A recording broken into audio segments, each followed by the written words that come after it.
Very pleasant good afternoon. A pleasant afternoon or good afternoon to you. And welcome to the rush. Welcome to the rush for today, Tuesday, the 9th of June, 2021. My name is Randolph Critchlow. Thank you very much for those persons joining us internationally, in the region, and right here in Guyana. Let's unpack, folks.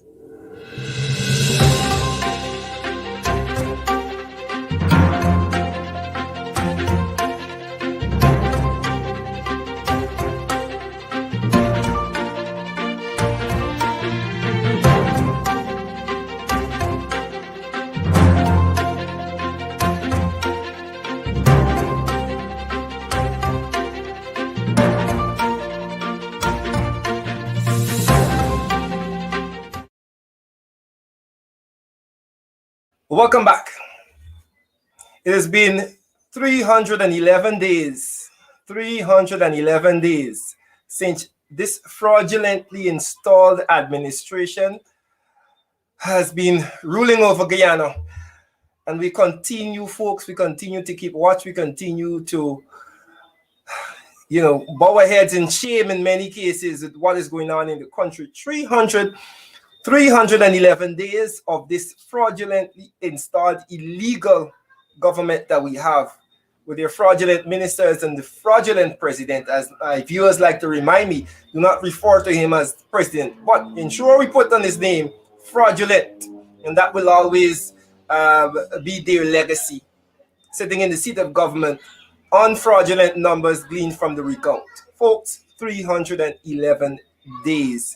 Thank you very much for being a part of what we're doing here on the rush this afternoon. We have so many things to unpack this afternoon, folks. Flooding in Guyana continues to affect the lives of thousands. And of course, we said that the ministry, not only the Ministry of Local Government, but the CDC and the government in general, they would have underestimated the impact of this flood on the country. The CDC now saying that it is a national crisis. We'll talk about that.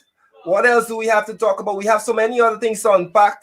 Lowenfield and Myers handed new charges. Myers sues Datadin and Newsroom for claims that they made that she obstructed officers. We're going to get into that. We also have our Crime Watch segment, where we're going to talk to you about some what is happening, give you update with what is happening in terms of crime in our country. It continues to rear its ugly head, folks. We're also going to talk about a little bit on what is happening at MoneyGram. MoneyGram, there is an interesting thing happening, interesting reports coming out. Alarming, not necessarily interesting, but alarming reports about MoneyGram blacklisting persons. And we want to get to the bottom of this, which was raised by a young man on Facebook recently. And more persons are stepping forward saying that, look, they are unable to do business through MoneyGram because of a particular blacklist. Certain persons are said that they can't receive money using the MoneyGram service. So we're going to get to the bottom of this because it has lots of implications, lots of human rights implications, political implications, financial implications, and we are going to get to the bottom of that. We're also going to be talking with MP Ganesh Maipal, who is the Shadow Minister of Local Government and Regional Development, on the flood relief effort around the country, and more so in the region that he represents, region number 3, with the region that he's from. But we're going to talk to him, and we're also going to talk to a number of other persons around the country. We have so many things to unpack in this little time that we have here in the rush. We hope that we will stay tuned to get all of that. But as usual, we like to send our shout outs to the persons who are taking time out of their day to be a part of the program. To be a part of the program today, let us know where you are coming from. Let us know where you're joining us from. Our loyal viewers, Los Angeles in the house. Oh, I'm sorry, Los Angeles. You know, the Clippers are the only LA team left in the playoffs, and they suffered the hands of my Jazz last night. But let's see what will happen in game 2. Let's see what will happen. Let's know where you're joining us from. Let us know where you're joining us from this afternoon. Good afternoon to everybody. Today is Wednesday. Did I say Tuesday? Sorry. You see, I have these loyal viewers who always have my back in terms of correcting me, you know. Thank you very much, Patricia Sana. It is Wednesday and not Tuesday tonight. Thank you very much for that. I'm rolling back the days instead of going forward. Forward ever. Backward never. Thank you very much, Sana. Canada is in the house. Thank you very much for joining us. Peter Drake, sorry, said he's joining us from India. What time is it over there in India, Peter? Brooklyn is in the house. Is Cameron, Carlin Boss, Jersey, Bronx is in the house. Hines from Bronx, Virginia. Royston Sampson from Virginia, thank you very much for being a part of the show. Mocha Arcadia, thank you very much for tuning in this afternoon. Remember, we're live on Facebook and on YouTube for those persons who want to watch us there. If you're looking at us on YouTube, do not leave without pressing the subscribe button so you are notified whenever we have a live, whenever we post a video. Let us know that you like the content that we're sharing. Florida is in the house. French Guyana, thank you very much. Canada again. Freeport, Long Island. Loyal viewers from the Caribbean also tuned in. Thank you very much for that. We want to say, right. Thank you very much for that. We'll be joined by a number of persons this afternoon. So stay tuned. It's a very, very, very packed show. So much news and so little time. St. Louis, of course, I just talked about our loyal viewers in the Caribbean. Thank you very much for being a part of this. We want to say thank you before we start the program. It's always good to give thanks. Gratitude is a must. Coffee says so. Gratitude is a must. Thank you very much for those persons. Without you, we don't have a show. I'll be sitting here talking to myself, and we don't want that. Viceless in the house. Brooklyn again. Thank you very much. Grenada, the good little Grenada. Let me tell you something about Grenada. As we wait on persons to come in and people to share the live stream, let me tell you, Grenada is probably the friendliest country I've ever visited. The people are so hospitable. We talk about Guyanese hospitality. There's such a thing as Grenadian hospitality too. I don't know what it is, and the spice and the nutmeg over there make you extra courteous and accommodating. I thank you very much for that. Our friends over there in Grenada had a lovely time in your. Suriname is in the house. Queens in the house. France is in the house. Oh my, France! I'm going to talk about the French president a little later in the program in our segment. One more thing. Folks, we are getting to that place. The UK is in the house where we start unpacking. We have to leave this greeting segment and head into the unpacking segment where we bring to you what has been happening around Guyana, around Georgetown, around all of the country, not just Georgetown. Let's go, folks. Let's go. Haslington, Barbados, London. Thank you very much, all of you. If I miss you today, I'll get you tomorrow. Do not worry. Let's unpack, folks. Right, let's start right here. We have seen over the past few days, past few months, past few weeks. I think it's getting into months now that the rainy season has started and the flooding. It's probably weeks. It's not necessarily months, but it has been a month now since we've seen the flooding situation in the country. And what can I say, folks? What can I say? We are in the midst of it. We are in the midst of it. And now the CDC has come out to say that, let me just pull this up so everybody can read it. Let me take off this from operator, get it for me. Right. CDC Director General declares flooding situation a national crisis. A national crisis, folks. It has been a crisis for a while. And it's quite sad that now that it is only now that the CDC is catching up and catching on. It has been a crisis for a while. Right?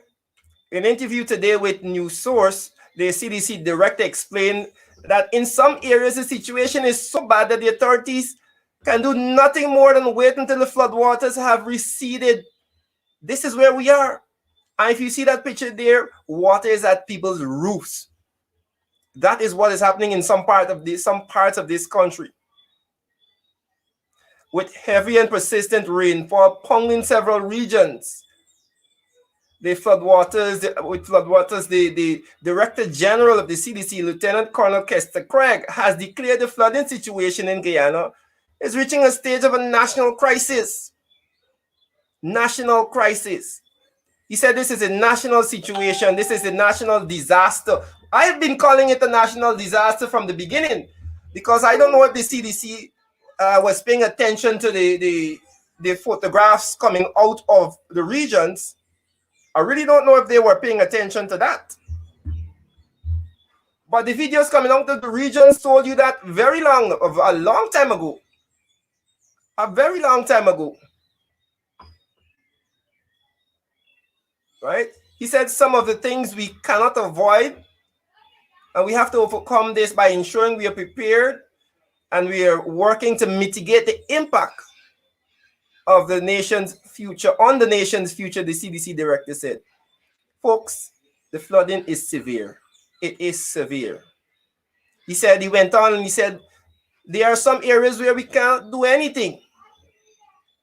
Like when we see creeks taking over roadways, but we have to make sure that there are adequate resources to supply residents with food and shelter and affected persons, and we have to budget for these things. This is the CDC director saying this. He also said that the CDC is open to working along with more volunteers and volunteer groups to help flood-affected communities. Folks, if you have or relatives in those areas, ensure that you reach out and you offer helping hand. Offer a helping hand because the situation is dire in some stage. And what has happened? I've been sounding the alarm. We've been sounding the alarm that this situation is worse. We recently saw the New York Times report on the flooding in Guyana. And wherever they got the information from, they quoted about 6,000 people affected. Far more than that. This is across the country. Thousands of persons have been severely affected. So, keep these people in your prayers and your thoughts as we pray that they can come through this and that we get supplies to them in a timely manner. But again, folks, so much news and so little time. So much news, so little time. Let's go continuing what is happening in the news, folks. And we're picking up this story from a news source, Guyana. Let me bring this up for you. Workplace cannot force employees to get vaccinated. This is the Labor Minister saying this. Labor Minister. Although the government is encouraging COVID-19 vaccination to stem the spread of the pandemic, Minister of Labor Joseph Hamilton has made it clear that it is unlawful for workplaces to force their employees to get vaccinated. Your thoughts, folks? What are your thoughts on this? Get in the comment section. Let us know what you think about this. We've been talking about vaccination and the usefulness of vaccination and the fact that it will help to stem the spread. But, it is a human right thing. It is a right to choose that you don't want to take away from people. Private businesses have the right to refuse entry to persons who they believe that will endanger their customers. That's why they ask you to put on masks. If they have a regulation that you have to wear masks, in order to go into that private place, you have to follow the regulations. But there were reports of workplaces forcing persons to go get vaccinated, and this is from the minister saying that, look, workplaces, it's unlawful for workplaces to force persons to take the vaccine. Let us know your thought. Get in the comment section. Do you believe that there is this issue of workplaces forcing persons to get vaccinated? Is that correct? Is it right? How do you feel about this? Let us know. Let us know how you feel about this particular issue. Right, Royal Chapman says the minister is correct. The minister is correct. Right? The minister is correct. Let us know how you feel. Right? Let's see what Burnham Singh is saying here. That's universal law. Right? Everybody has their opinion on this. Again, it should be your choice on vaccination. You can be encouraged to get vaccinated, but forcing you is a whole different ballgame. Let us move on, folks. Let us move on.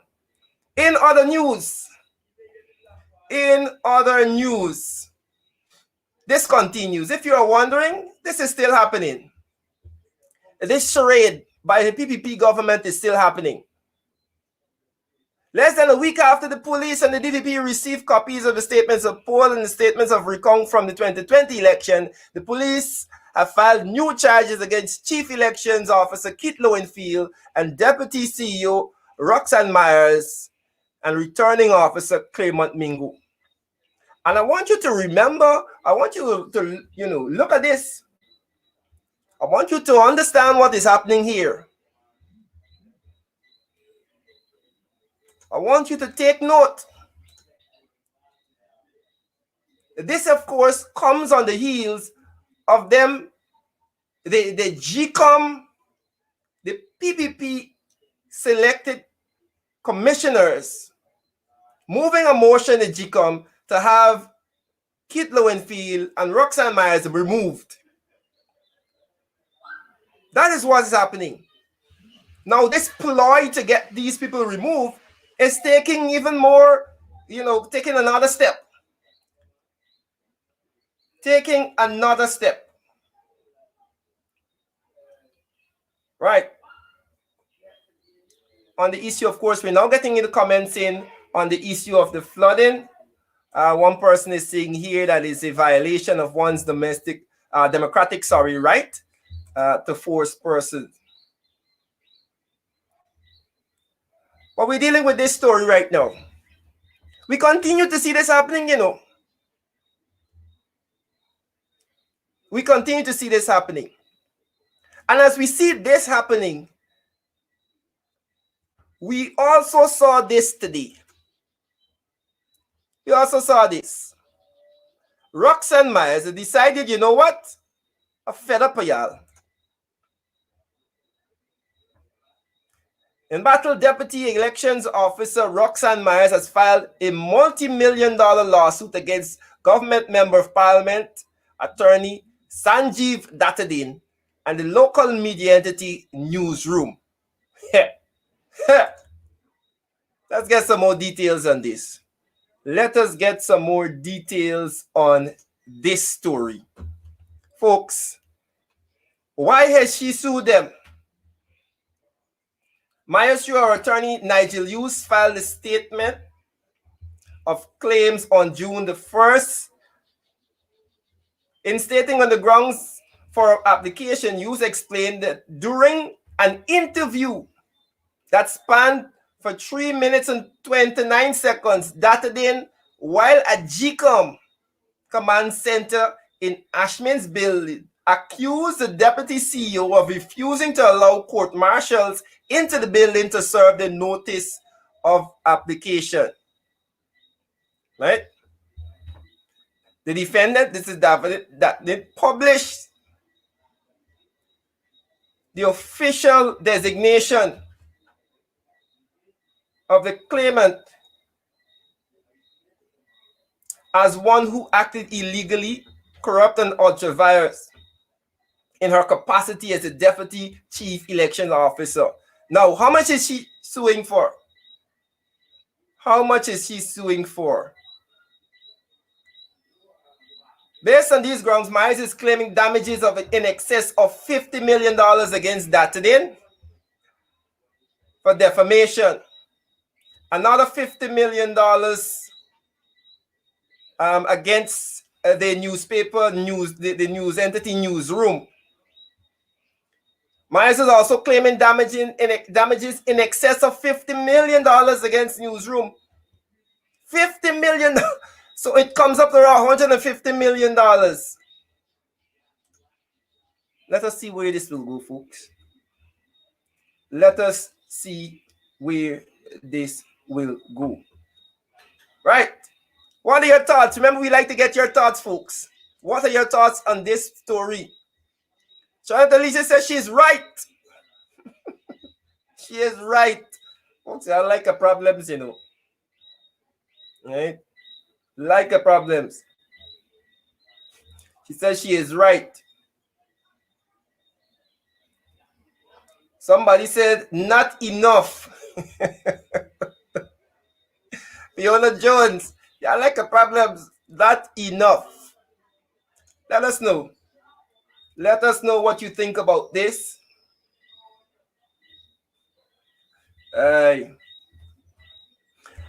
But, you know, this is what we are seeing. This is how you have to fight, apparently. Because the PPP seems to be on this defamation game. I like to call it that. The defamation game.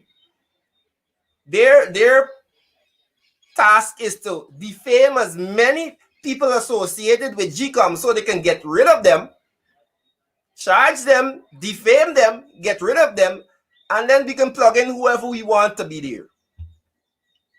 These are the same people that were there when they won the previous elections, you know.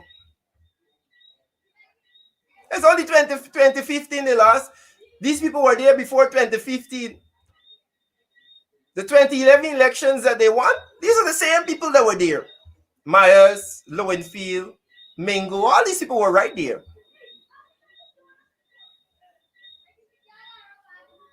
So we see this effort now. Right? Somebody else says, it's time we start to hit back. It's time we start to hit back. Folks, it's serious. It's real serious. Right. Good afternoon again to everybody joining us. If you're now joining us, we're just unpacking some of the news. And remember to share the live stream. Share the live stream for those persons who may be a little late to the program. Let's move on. Again, we have so much news. So much news and so little time. Right? So much news and so little time. Right? Folks, after this program, we're going to be Miss Coretta McDonald's program is going to be on, and she will have, you don't want to miss that, she will have Paul Slow. She will have Paul Slow on the program, and he is going to be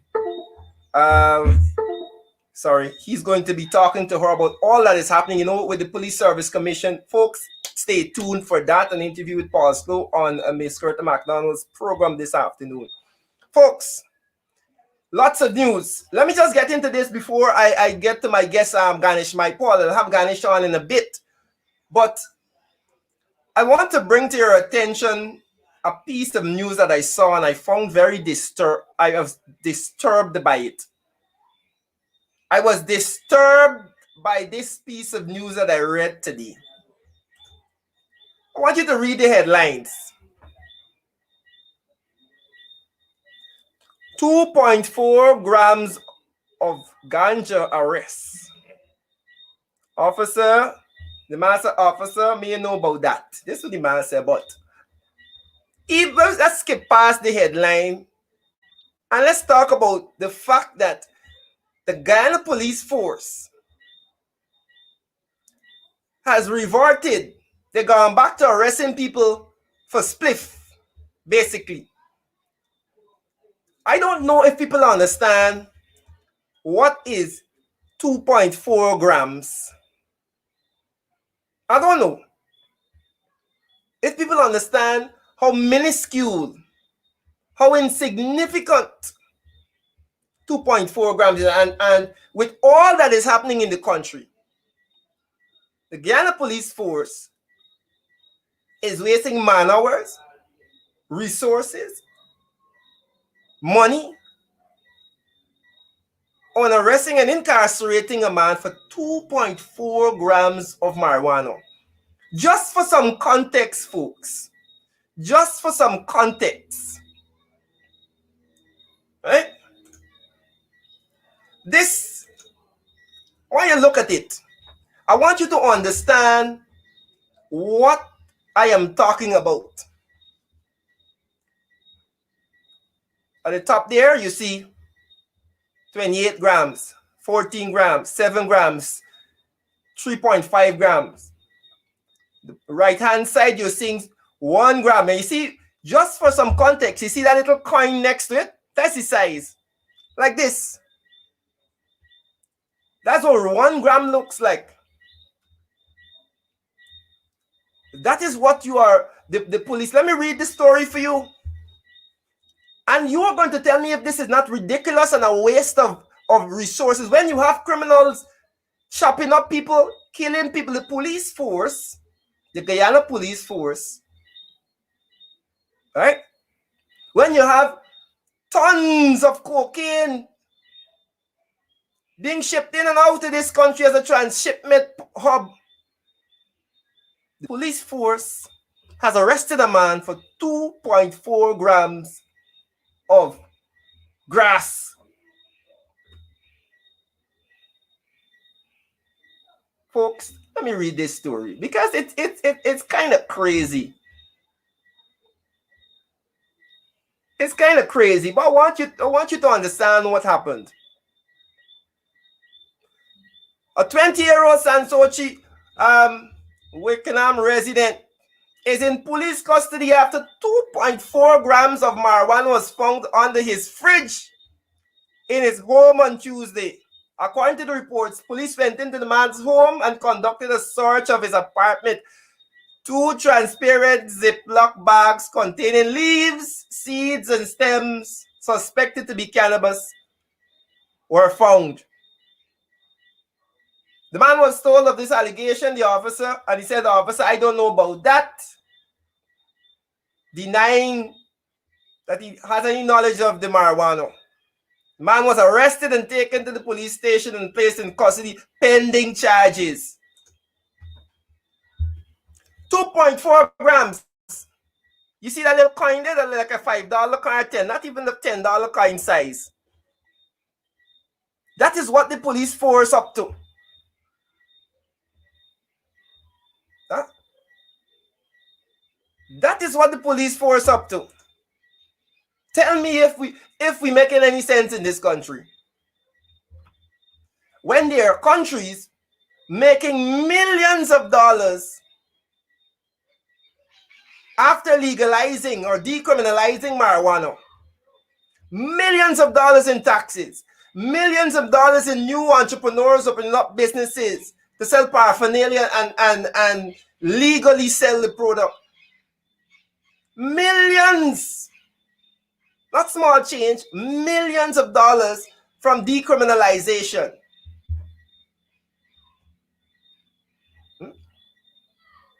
But the Guyana police force runs around and arrests a man for 2.4 grams. Think about the amount of money the state now has to pay to incarcerate that man, to charge him, the man, hours and the money and the time, the resources that gotta go in because he had some marijuana the size of a coin. Tell me if this is the madness.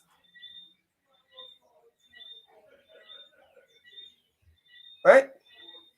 Tell me if it's not madness. Folks, let's move on. I don't want to belabor the point, but it's madness going on. We'll be joined in a few by Mr. Ganesh Maipal. Ganesh, of course, is the Shadow Minister of Local Government and Regional Development. And I want to bring him in because we're going to talk about the flood relief effort around the country. You know, the leader of the opposition, the office of the opposition leader, set up a flood emergency center that person can contact for information concerning what is happening in their region and around the country. Mr. Ganesh Maipal was on the ground over the weekend with the leader of the opposition in in Port Join and a number of other villages on the west side, helping in a small way that the opposition has been helping to deal with the affected residents who've been bypassed. Let us bring in Mr. Mike Paul now so that he can tell us what has been happening. Ganesh, good afternoon. Good afternoon, Randy. Thanks for having me on your program. Thank you very much. Thank you very much, Ganesh. Ganesh, we're talking about flood and the relief effort. What has been happening? I know that you were there when you visited the NDC the other day, and then of course you had a walk through with the leader of the opposition and distributed some hampers. How was the flood relief effort in region number 3? Well, it is very sad that the opposition, which is a group of people with limited resources, though they represent more than 217,000 persons, which was the number given to us by GCOM. Yes. It is very sad that we have to be coming to people's rescue, notwithstanding us having limited resources. But we had to kick into high gear and mobilize resources for affected communities that were deliberately, I would say, not visited by the administration in office. It's very unfortunate. In fact, we did a reconnaissance visit before we went to that NDC. And we walked areas that cried bitterly for assistance and were hurt at the fact that other areas were visited, were attended to, and were given flood relief packages, but their area were not given flood relief packages. Yeah. And they equally were affected by the flood situation that is currently happening in our country. So the people received us well. They appreciated our visit, but they expressed disbelief. They expressed sadness at the fact that there's an installed regime preaching one thing about oneness, togetherness, and lifting people all together. But then their physical practice on the ground has been one of selectively visiting communities, of segregating people because of how they look. And it bothers not only the opposition, but it bothers the people on the ground. Yeah. You have a community in Region 3 called Regdozi. It is within the La Palpite Harmony area. Yes. And to date, nobody from government visited that community. And there are a number of single mothers living in that community. There are a number of residents that still have the outdoor toilet facilities. There are poor persons living there. Then you have good fortune on the roadside. On the eastern side of the road, no visit was made there, but you had Minister Indar going into good fortune scheme. And people know who are the persons that live on the roadside and who are the persons that live in the scheme. Persons know who are the persons that live in Regdozi at the back at Parfaith Harmony area.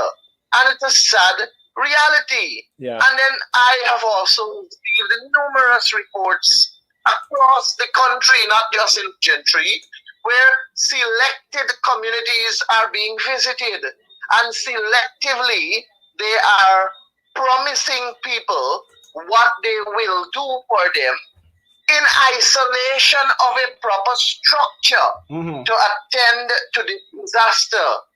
There is need, Randy, for a national relief program where they involve all stakeholders, regardless of whether you're from the opposition or if you're from government.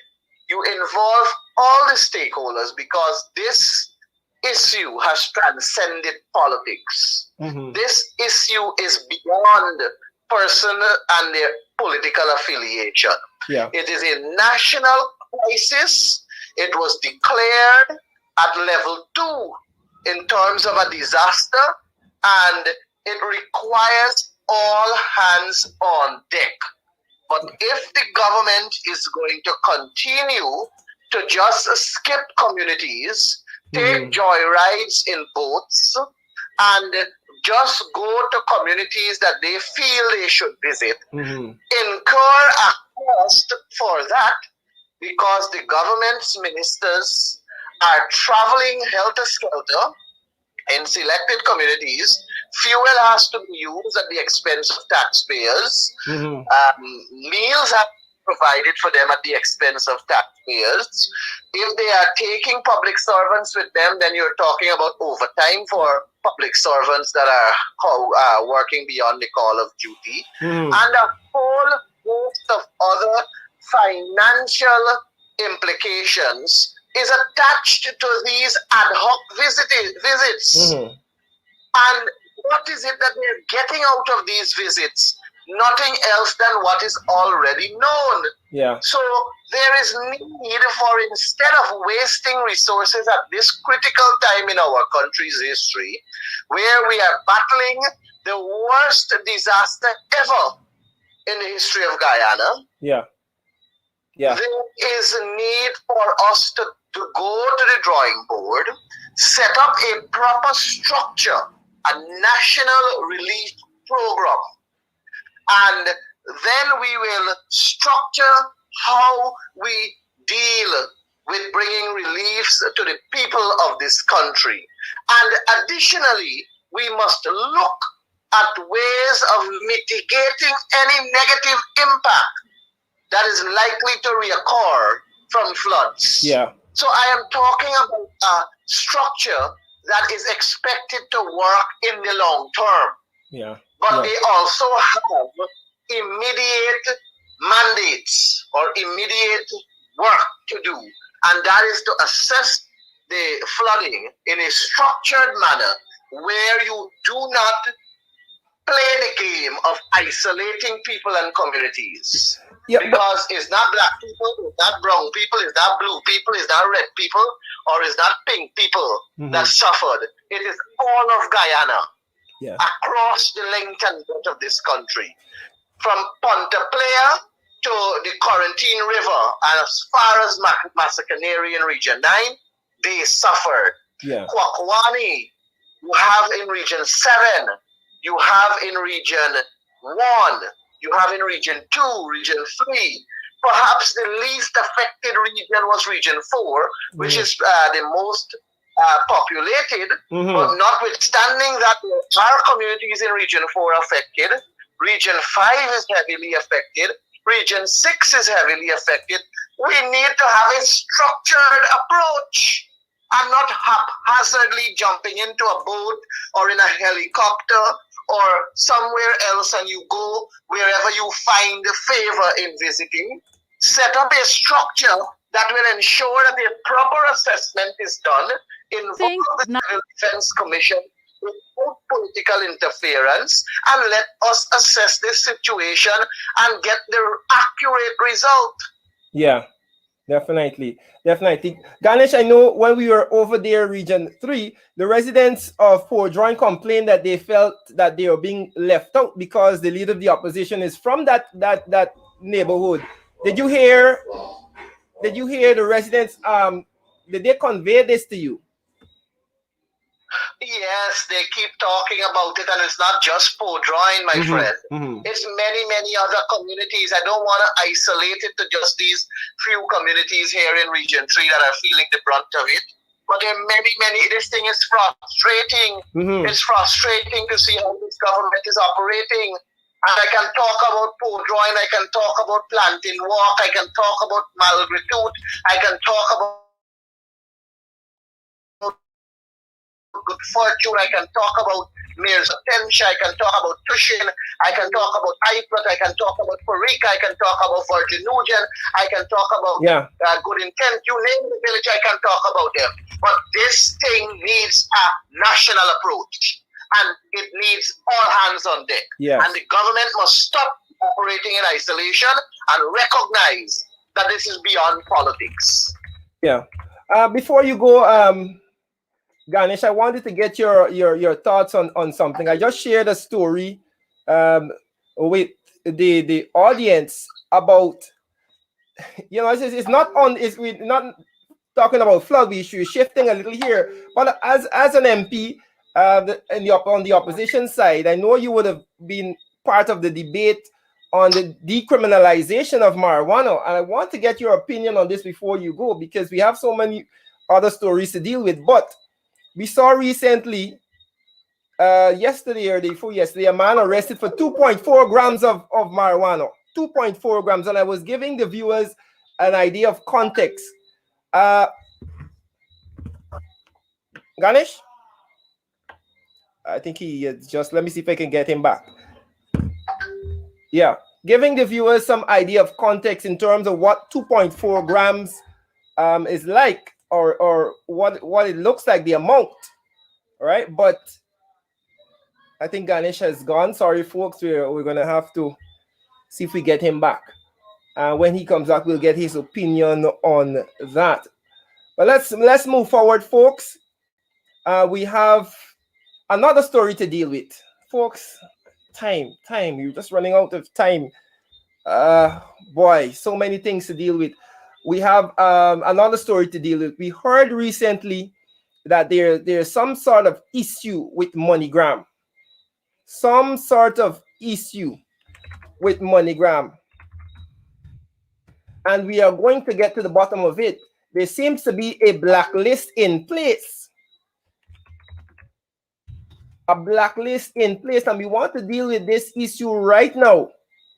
All right, we're going to ask our guests to come in now. We have Miss Evelyn Davis standing by. She can just fix up the camera a little bit. She has a lot of headroom, the lot of head space there. Just sit squarely in front of the camera. Good. Right, and put yourself in the center of the camera, but be ready to go. Right, folks, let's deal with this frontally. We saw reports on the internet, right? We saw reports recently on the internet about MoneyGram and what is happening over there at MoneyGram. Seems as though there are certain persons who have been blacklisted. We have reports, one person would have reported that because of his connection to politics, he was refused. Somebody called into the head office, and then the head office said, look, we can't allow you to do this transaction. He was sending money within Guyana, not even receiving, he was sending money within Guyana. Then we heard, of course, the young man saying that he was blacklisted. He went into MoneyGram to collect some money. And then a number of other persons have reported the same. So what is happening with MoneyGram? We have a guest online who has experienced that, and we're going to get a first-hand account now from her. We're going to welcome Miss Evelyn Davis to the show. Evelyn, good afternoon. Hi, good afternoon. Good afternoon to you. We're talking about MoneyGram here, and I want the viewers to get the idea of what is happening, so to speak, with MoneyGram. What was your experience? Well, I don't know MoneyGram gone to politics right now because I get money come for me. When I reach there, it's just like hand my ID card, and then you're gonna hear, oh, okay, Miss Eslin David, you have been blacklisted. You cannot. They have a list showing people picking out names who is blacklisted. I want to know, that is how we going to know that MoneyGram, you cannot go now at MoneyGram and get money. Why? I want to know why. What is the reason why? If that is what we're heading for right now, that politics is in it now. So you are saying that, let me just get this straight, because our viewers are very interested. I'm looking at the comments now and people can't believe what they're hearing. But you're telling us that you went to do a transaction at MoneyGram and you were told that you are blacklisted, you cannot receive money? Yes, because I am blacklisted. So I want to know why. I want the president and Wow. others to know why. It's only Wow. because I did not perform at Wow. that place. But I would like to know why. Do you mind telling us which MoneyGram this was? Which location? This is the one is right on the park, right by the park there. Okay. And that Okay. is totally wrong. You cannot bring politics with people's money right now. Let's get to the Families Mhm. sending a help for them, and I think it's right for them to collect the money. It's not that okay. Miss Have your ID card. Please give me an ID card. I Mhm. hand the ID card. Okay, Miss David. We have a list of names that have been blocklisted. Cannot. Why? I would like to find out why. All right, so let's unpack this. So they said to you, those were their exact words, that they have a list of persons who cannot collect Persons money. And correctly that have been blocklisted. when you inquired why, what was the response? Girl was well, I cannot say I'm working, I'm going with the rules, so I have to go with rules. I was like, you going with rules? So I turned and I said, well, okay, MoneyGram turn dealing with politics right now, and I would like to know the reason why. And I walked out. I said, anyway, we're gonna find out later why. Wow, this is unbelievable. This is unbelievable, folks. More than unbelievable. You are hearing it here. I know we saw a young man on Facebook speaking about the same thing. And if it is that there is a blacklist, then MoneyGram needs to come public and let everybody know why is it that these persons are on the blacklist, who gave this instruction for these persons to be on the blacklist, because people have a right to know why they were blacklisted. This is you trying to collect some money somebody would have sent for you. Uh, I might be on the blacklist and I don't know. This needs to be public. Yes, People need to yes. know this. And they can't tell you you're on a blacklist and not tell you why. Why? Well, that is what I was trying to find out. Why is it I am on a blacklist? Just give me the reason why. The girl was I cannot because I'm going with orders. So I said, you're going with orders? I said, girl, right now I'm gonna leave it for last until later. I'm gonna find out for myself. And I walk out. Wow. So this is, and I'm happy that you're willing to come and tell your story, because people need to understand this. And Yes, because I the said I'm going reality, to do it. right? The I reality said I'm is going to do it. great, great. The reality is that there are persons who are looking at this program that they might be on the blacklist too, and they don't know. And then Correctly. you might have an emergency, going to collect some money to do something that might be life saving, and you can't collect your money because MoneyGram has decided to blacklist you. And you know what is strange? It seems as though it has some connection to persons who have been involved in politics, or they perceive you to be connected to politics, because all of the persons who have come forward so far to say that they've been blacklisted uh, are either perceived to be our AP and UFC supporters. Yeah, it So is. so it is quite strange. So what do you plan to do at this point in time? Because your money is still there. Yeah, What yeah. what what? Well, Mhm. I plan to do is to just call and tell them to change it from there to somewhere else. I'm going to go try somewhere else now. Okay. Or let her keep it until somebody coming home, because if now they're doing it, we don't know if Western Union will, if they're gonna do Western Union the same, and then Western Union is the same thing, and then I might end up using them, and then the money carry for so. I prefer to wait Yeah. until somebody come in and set it for me. Yeah. Folks, we Because have been. what I'm Go ahead. looking at right now, what I'm looking at right now, Hmm. take for instance, one of my big big lady friend, she's supposed to be sending in a barrel for me anytime. So if I'm blacklisting to collect the money, what about when I go to receive the barrel? What are they gonna tell me? Yeah. So we have This to is look into it serious. right now. This Yes, is it's serious, very serious. and I won't want people to move away from the seriousness of this, because as a country we have been speaking many days now, many months now about this creeping dictatorship. If this is not a sign that this country has moved towards a dictatorship, if there are persons being blacklisted from collecting money, yeah, in this pandemic, in this time when people are on shoestring budgets, you are in going need to of it. blacklist people, and in need of money, you're going to blacklist people.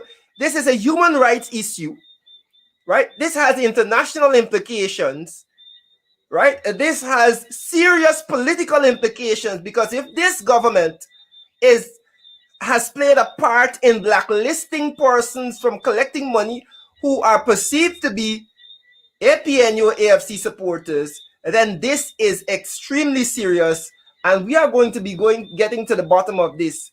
Ms. Davis, I thank you very much for coming forward and bringing this information to us.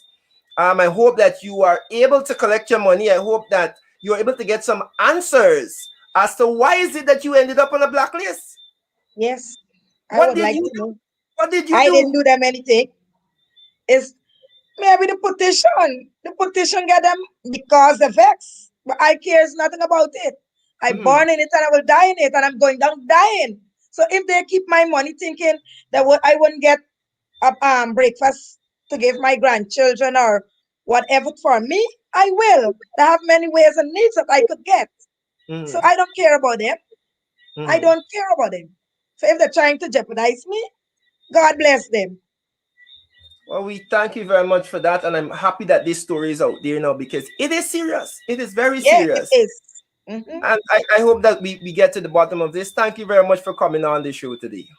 Okay. Thank you. Right. Bye. Bye. Folks, let us stickle here for a little bit, because I want to impress upon you the seriousness of this. I don't know if people understand that these are things that happen in dictatorship. If you're looking for a sign of the fact that you're living in a dictatorship, you can't get any more glaring than that. Persons are now being blacklisted from collecting money.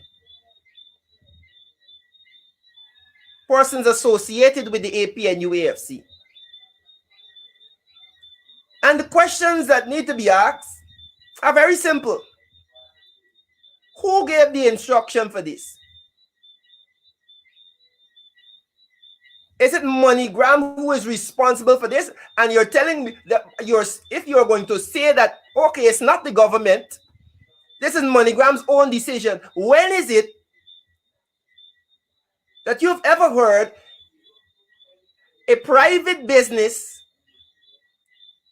blacklisting politically affiliated people?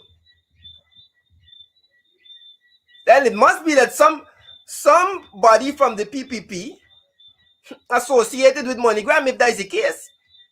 If that is the case, I don't know. But this can't be a coincidence. It can't be. Something has to be happening. And we need to get to the bottom of it. Who gave the instruction? Who else on this blacklist? How many persons on the blacklist? Why is it not public? You could be playing with people's lives. If someone has an emergency and they have to collect money to deal with that emergency, you could be dealing with people's lives, because you're going to wait until they show up at MoneyGram to tell them that, look, you can't collect money. You're associated with the APNU AFC. You can't collect money.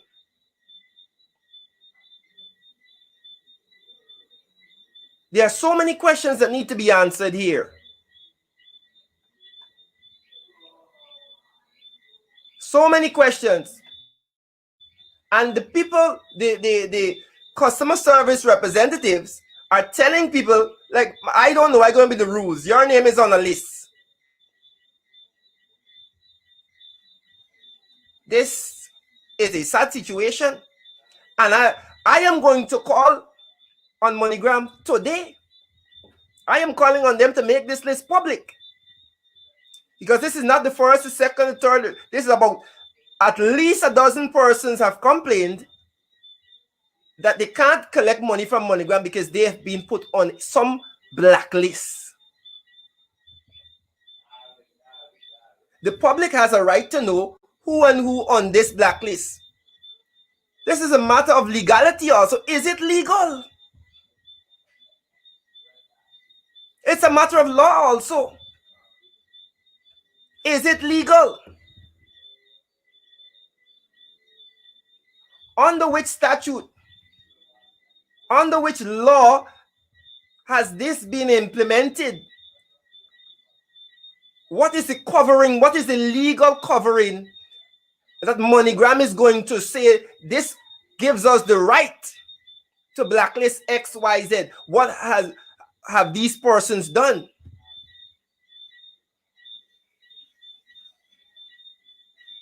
Folks, I am just reporting it as we got it.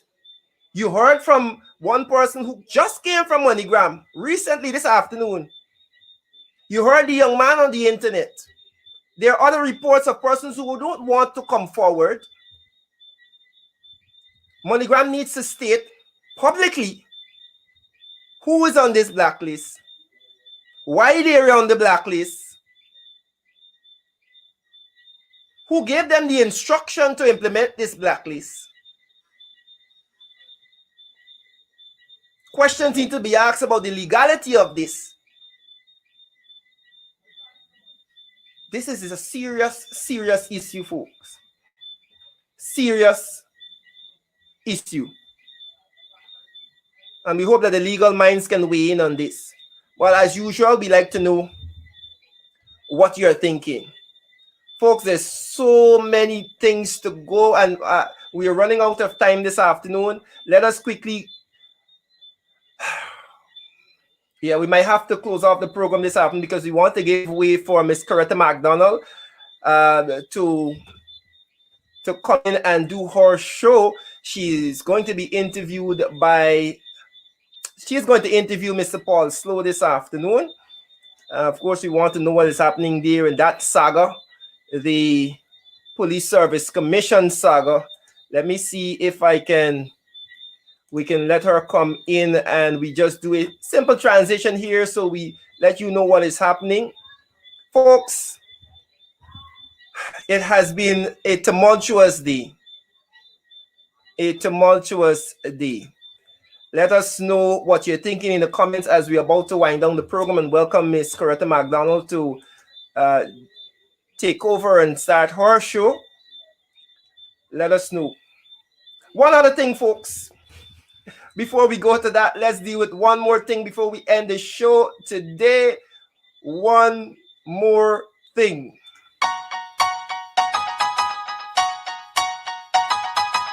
Give me some folk song, let me sing something now.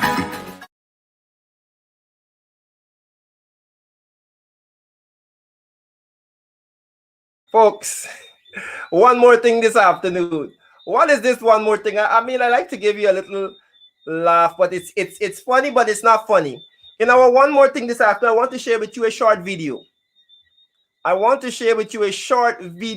And this our one more thing is an international story that happened recently. A friendly handshake that wasn't. Bodyguards jumped on the man and held him to the ground as President Emmanuel Macron was taken to his car. The assailant and another man were later arrested. The incident took place as Macron wrapped up a visit to a school in the Drôme region. This short mobile phone footage shared on social media sent shockwaves across the French political spectrum and beyond. In Parliament, the Prime Minister said targeting the head of state amounted to targeting democracy. So I'm pausing it here at the point where French President Emmanuel Macron was slapped by a man. He went to shake the man's hand. You know, you think it's only Guyana that our politics is crazy. Well, it's not only Guyana. all over the world, you see craziness like this happening. French president, one of the persons on the road, la confrontation d'idées. Slapped him. One slap in the French president. Folks, not only we get with problems, you know, problems all about. One slap right here. Let's look at it. Let's see if we can show you it properly. There's the president. The man shouted, "Down with Macronism." Bodyguards jumped on the man and held him to the ground as President Emmanuel Macron was taken to his car. The assailant and another man were later arrested. One slap. You think it's Guyana longer problems? Problems all over. Problems all over. Oh boy, problems all over. Folks, you know, we see in Guyana, we see Kwame McCoy assaulting Tabitha.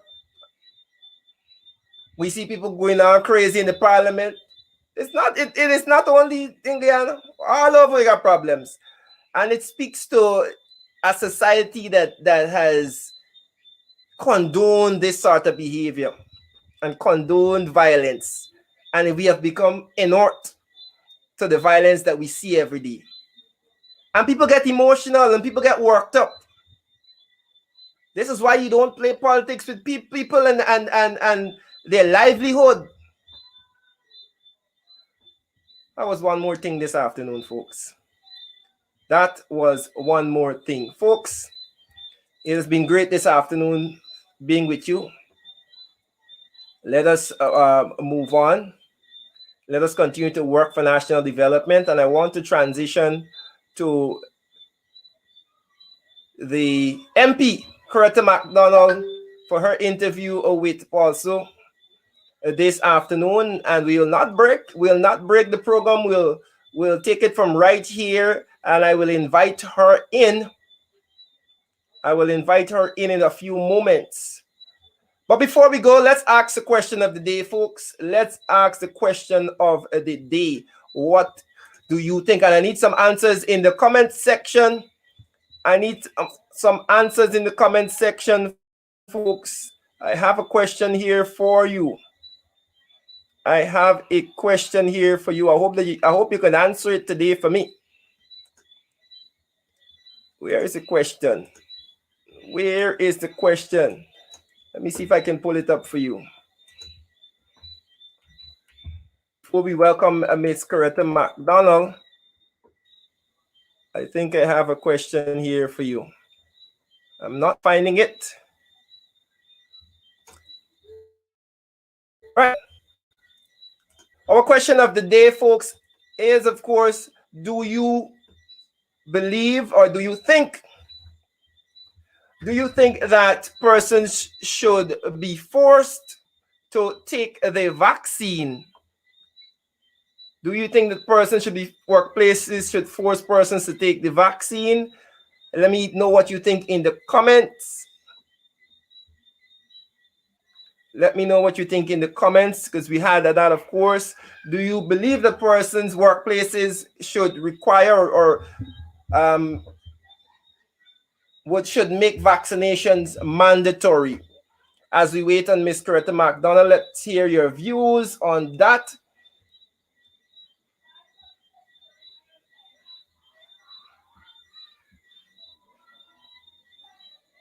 Right.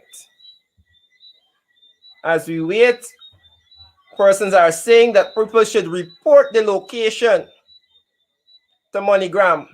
This is Ms. Williams giving some advice about the MoneyGram issue. Report the location. And she put the number there, 800-926-9400. Right, on the question, Gloria Pod says no, definitely no. You should not be made mandatory. Persons should have their choice. Somebody else said no way. Monishwar Narayan says no way. Do you think that workplaces should make vaccination mandatory for their employees? Right. Ms. Eastman says, no, everyone should have their freedom of choice. All right. Kamar Hema says, no, people should take it on their own. Do you believe that workplaces should make the vaccine mandatory? Do you believe that they should make the vaccine mandatory? Elder Rodney says, no, it's your body and you have the right to decide what to do. All right. And we're getting a comment from our YouTube viewers. We're not obligated to have any treatment recommended by medical staff. Same goes for the vaccine. Same goes for the vaccine. Now, let me play devil's advocate here for those persons who are commenting. And I want us to have this conversation. This is a public health matter. This is a public security matter. And you not being vaccinated puts not only the people in your workplace, but the people in the country at risk.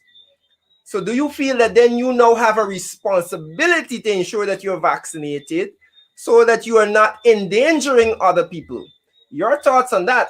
And this might be a reason that workplaces are demanding that, look, you get vaccinated so that you don't endanger the lives of other people in here. Your thoughts on that? Right. Pride says, let the people who forcing the people declare their vaccination card. Another comment from our YouTube viewers. We must consider the ethical issues of all parties. Somebody else says, no, educate the people and allow them to choose. This is Lois. Educate the people and allow to choose. Gloria Potts is against human rights to force people to do something against their will. Let us know what you think in our question of the day segment. Another comment here from Ms. Williams.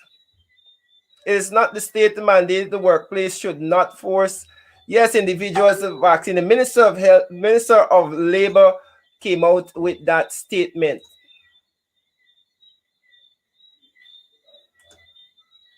We're still awaiting Miss Coretta McDonald. Let's go now. We are going to invite her to the program in just a quick second. Thank you very much for your answers to the question of the day. We appreciate the fact that you contribute to the program and make. All right. Let me see Miss Padmore's. As I said before, employees taking the vaccine mandatory is illegal, but the employers, would have the right to segregate those who are vaccinated from those who haven't. Good point that the workplace may have to put things in place. Let's welcome in those persons who I didn't read your answers to your questions. Know that next question segment we'll take that. Thank you very much. And that, of course, was the question of the day. Let's welcome in Miss Coretta, MP Coretta McDonald. MP, welcome to the show. Hi, Randy. How are you doing? I am good. We are here. Randy, you know what? I recognize that every time we have quite an interesting personality on our programs, we're always having some difficulties. But you know what? You just let our viewers know, no matter what those fraudsters and installers do to us, they're not going to stop us. We are strong just like that. Yes, definitely. Like, let's just square up your headroom a little bit for me. But we want to see you properly, you know. The viewers want to come down a little bit. Good, all right, good. Right, lovely. I still have a little here, but you know, I don't want to be towering over you. That's okay. Right? All right, good. So, you said you were supposed to be interviewing Mr. Paul Slow this evening? Yes, we have Mr. Slow as our guest this evening, and he is ready and raring to go with us. So just let our viewers know, Randy. Let me say good night to all of our viewers across Guyana and those overseas. I know tonight our program is quite exciting and lots of persons are there just waiting. Let me just advise you, share the link, share the link, share the link. Tell everybody we're ready on advancing the cause. We're ready to start. Right. Thank you very much. So folks, stay tuned. This live will not be broken. I will just transition to Miss Coretta McDonald.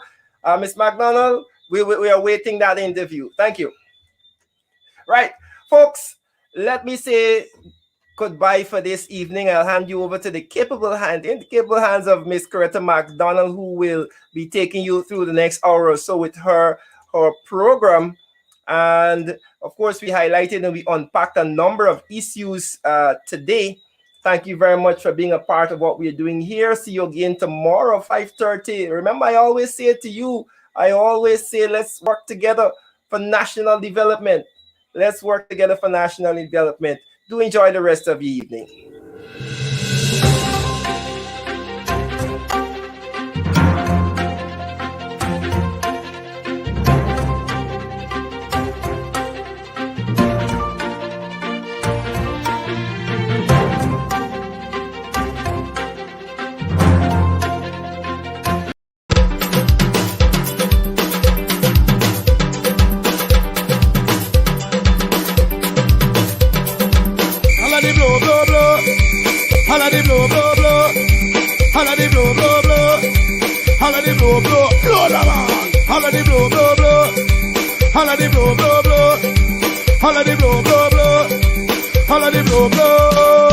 We go have a grand time all night tonight, all night tonight, all night tonight. We go have a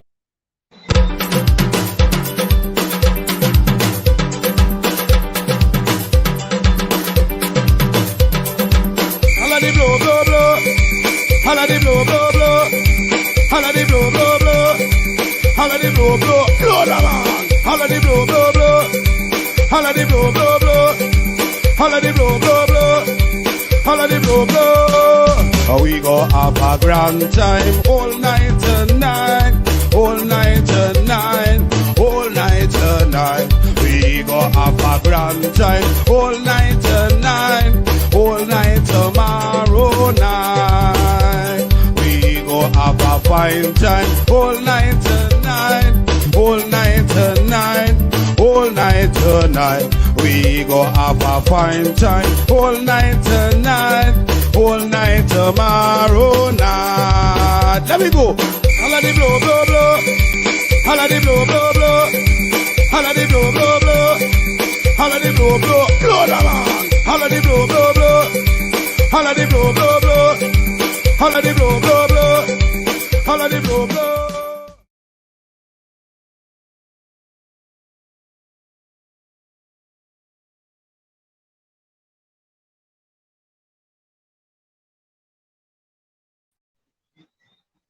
Well, good evening to you, my viewers.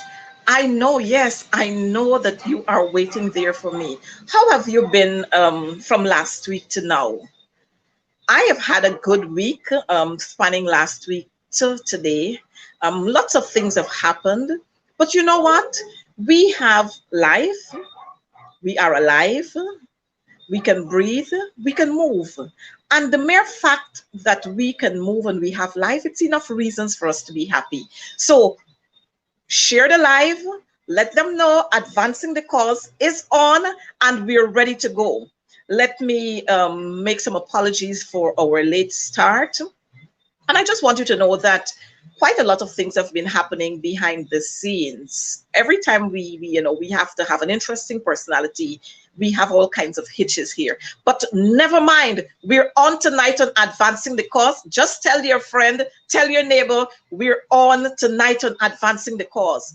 And very quickly, I want to share with us a few things before I bring our guest on. I don't want to have him waiting for too long. And you would have recognized that our guest for this evening is Mr. Paul Slow, a retired Assistant Commissioner of Police, and he is holding the seat of Chairman of the Police Service Commission.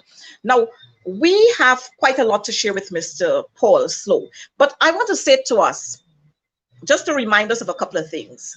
We have 2 pandemics here with us, 3 pandemics, maybe 4, but we have this issue of the flooding. And up to the time that I came on, I've not seen or heard anybody from the installed government declaring Guyana as a state, declaring a state of emergency. So many things are happening. Lives, persons have lost their livestock. Persons have lost their farms. Persons have lost their rice land, rice crops, and so on. And you're not hearing anything from these installed people. You know, it brings one to wonder whether these people really care. But let me again remind us that we saw just recently a video that was posted on social media, where we saw an installed minister who is she's an adult, but I don't think she's thinking rightly, or she thinks correctly, because there is it, you had that minister handing a bottle of bleach to a little child. Very irresponsible. Then we saw the cane harvesters talking about this 1 sack of rice that was given to them in Alness village on the quarantine.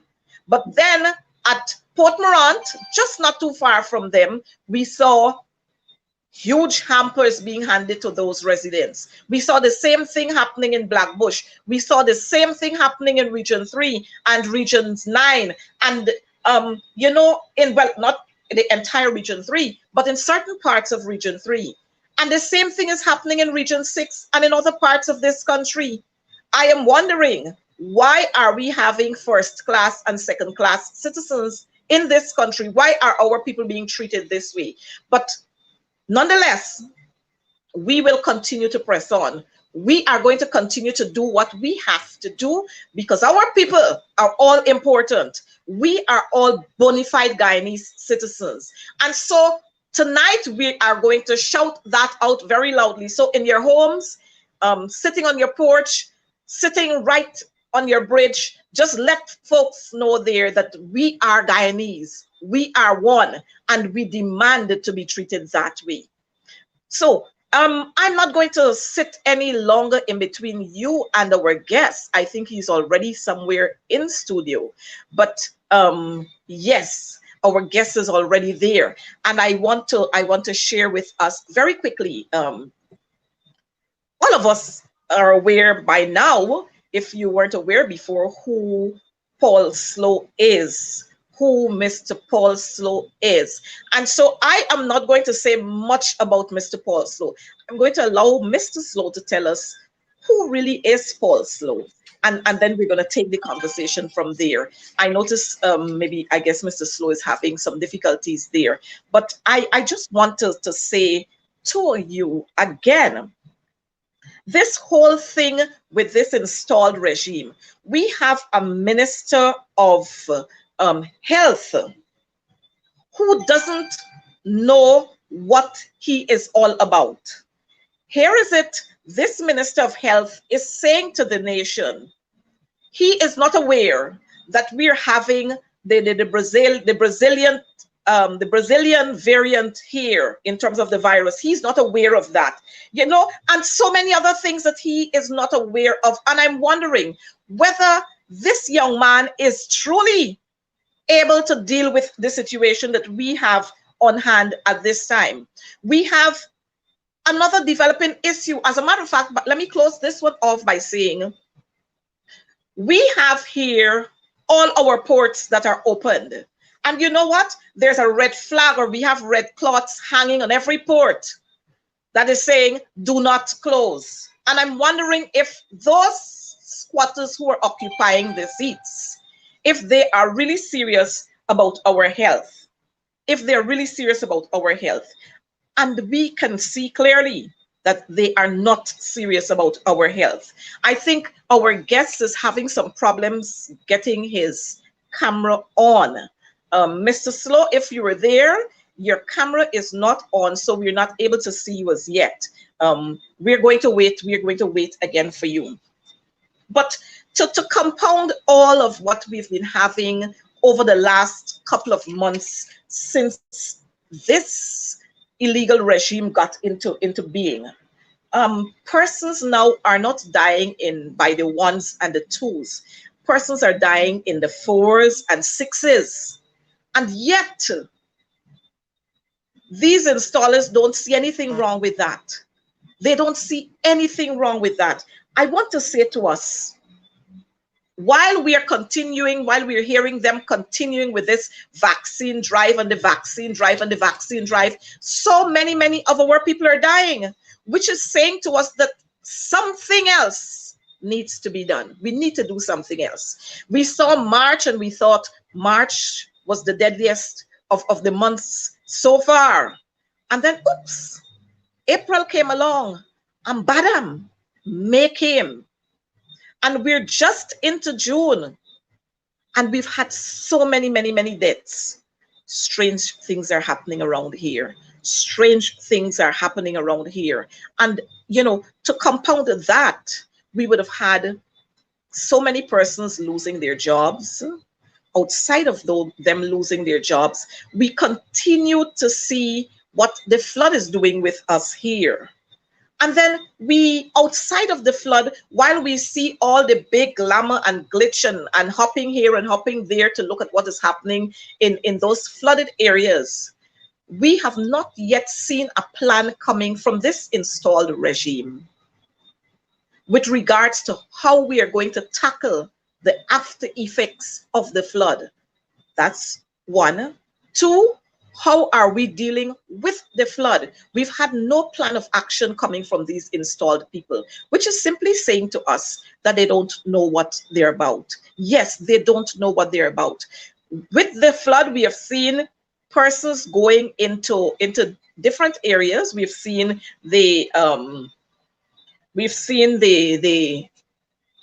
ministers going, we've seen regional chairpersons going, Rexos and so on going into areas, but they're selecting areas that they're visiting and they're bypassing areas. They're passing one area to go to another area.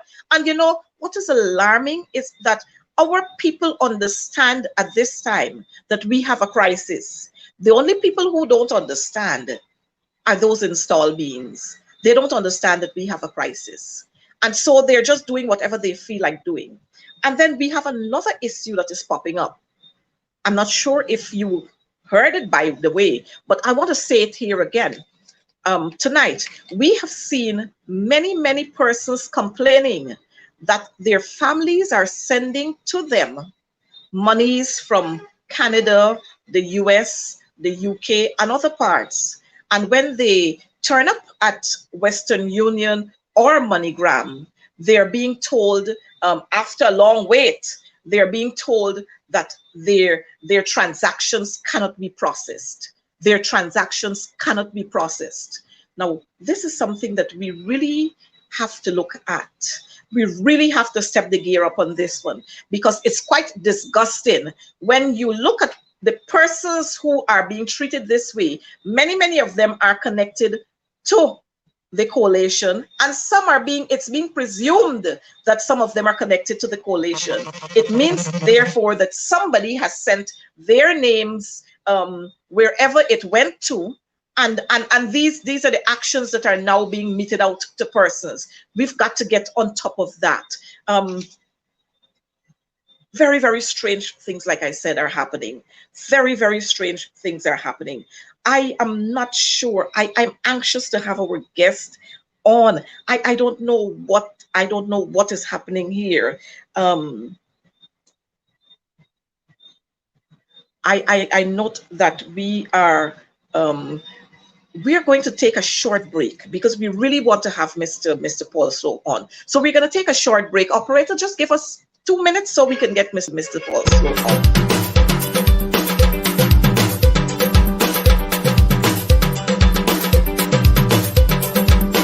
Blow, blow, blow. Holla the blow, blow, blow. Holla the blow, blow, blow. Holla the blow, blow, blow the man. Holla the blow, blow, blow. Holla the blow, blow, blow. Holla the blow, blow, blow. Holla the blow, blow. We go have a grand time all night tonight. All night tonight. All night tonight. fine time, all night tonight, all night tomorrow night.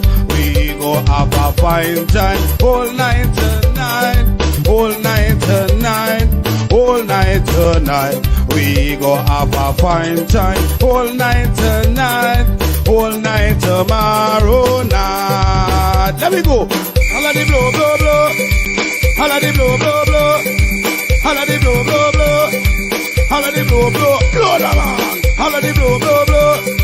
Holla the blow, blow, blow. Holla the blow, blow, blow.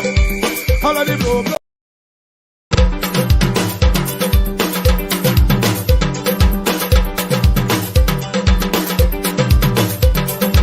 Holla the blow, blow, blow.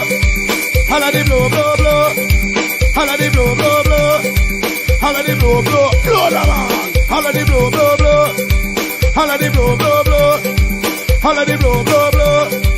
Holla the blow, blow. We go have a grand time all night tonight, all night tonight, all night tonight.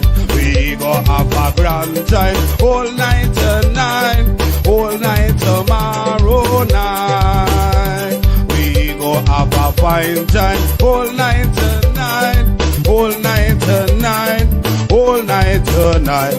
We go have a fine time all night tonight, all night tomorrow night. Let me go. Holla the blow, blow, blow. Holla the blow, blow, blow. Holla the blow, blow, blow. Holla the blow, blow, blow the man. Holla the blow, blow, blow. Holla the blow, blow, blow. Holla the blow, blow, blow. Holla the blow, blow.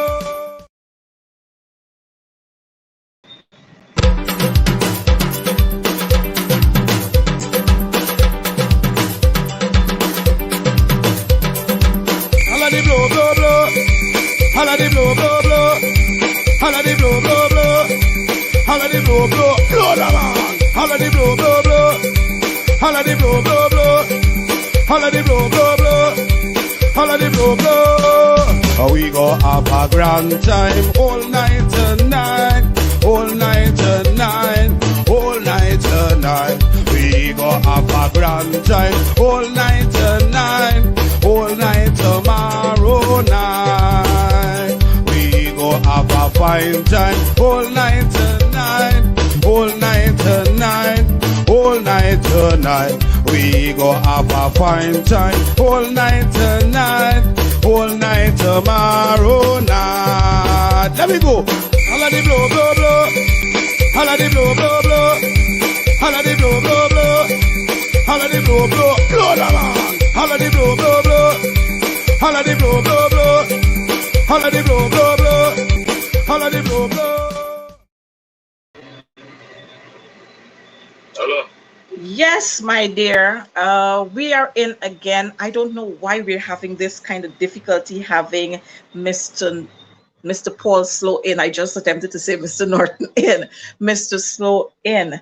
What maybe I'm gonna have to do is just call Mr. Slow and see what is happening here.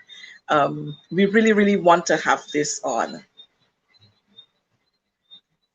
We really, Mr. Slow, good evening to you. I'm not sure what is happening with us at this time, but I'm calling you on WhatsApp to see how we can have this going on, and maybe at some point we can bring you in. I'm not sure what is happening. So you're on here live, Mr. Slow, with the viewers. Again, good evening to you and welcome to Advancing the Cause. Good evening, MP McDonald. Good to be here with you this evening. Mr. Slow, we know you as Paul, we know you as Boss Man, and all the other names. But one of the things that I found standing out when we talk about Mr. Paul Slow is that quite a lot of persons are saying, well, you know, Mr. Slow, he's a very respectable man. I know this man a long time ago. Why are they doing this to this man? I want you to give us a little brief introduction of yourself, and so we can get right into what we are talking about. But these are the kinds of comments that we are hearing from persons whom we would have spoken to. Paul Slow? No, not that man. The man is a straight man. The man don't get involved in all kinds of foolishness. Tell us a little about Paul. So then you're going to tell us why we're having all of these issues with Paul Slow at the center of it. Well, those forces are correct. I mean, I've been around for a long time. I spent 37 years in the Ghana Police Force from 1974 until 2010 when I retired at the rank of Assistant Commissioner. In 2018, I was appointed a member of the Police Office. So therefore, I have a long track record of doing things the correct way, professional way, and I suspect that is why most forces have been commenting that I know me, and they are wondering how it has come to this. Now, it has come to this because of my role as the chairman of the Police Service Commission. The thing is, the Police Service Commission is responsible for promoting ranks in the Ghana Police Force from inspector up to assistant commissioner. They are also responsible for disciplining the said ranks. So the issue is that ranks and I think the general public know about the promotion aspect, but nobody pays attention, and no attention has been paid to disciplining officers who may have transgressed. Since we took over the Police Service Commission, we decided that in addition to the promotion, ranks have to be disciplined when complaints are made. So you had a situation that inherited where complaints were made. Those things were lying there for years, and nothing was done. And so we decided that that was not the best interest of the ranks, that was not the best interest of the force, that was not the best interest of the country. So we started a process to ensure that once reports are made, that the reports are generally made by members of the public against officers, inspectors, clearly neglect of duty and the sort. So we have implemented a system to have forces against whom allegations are made. Those allegations are investigated, and then the process will take natural course. If it leads to disciplinary charge, then the charge is executed. A tribunal is constituted to inquire the charge, and then we listen to what the tribunal has to say, and we act accordingly.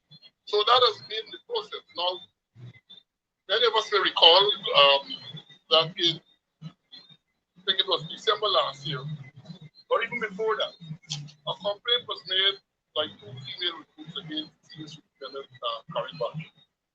That he harassed them sexual harassment complaint. The complaints were investigated. A report was submitted. The report recommended a certain course of action, which the commission decided to proceed. So departmental charges were instituted against the officer. We moved to the High Court to have the charges thrown out. In other words, we were telling the High Court that the charges did not follow constitutional procedures and all of that. And the court ruled that that was not true. In other words, the court dismissed this challenge. Now, I understand that the appeal is demanded.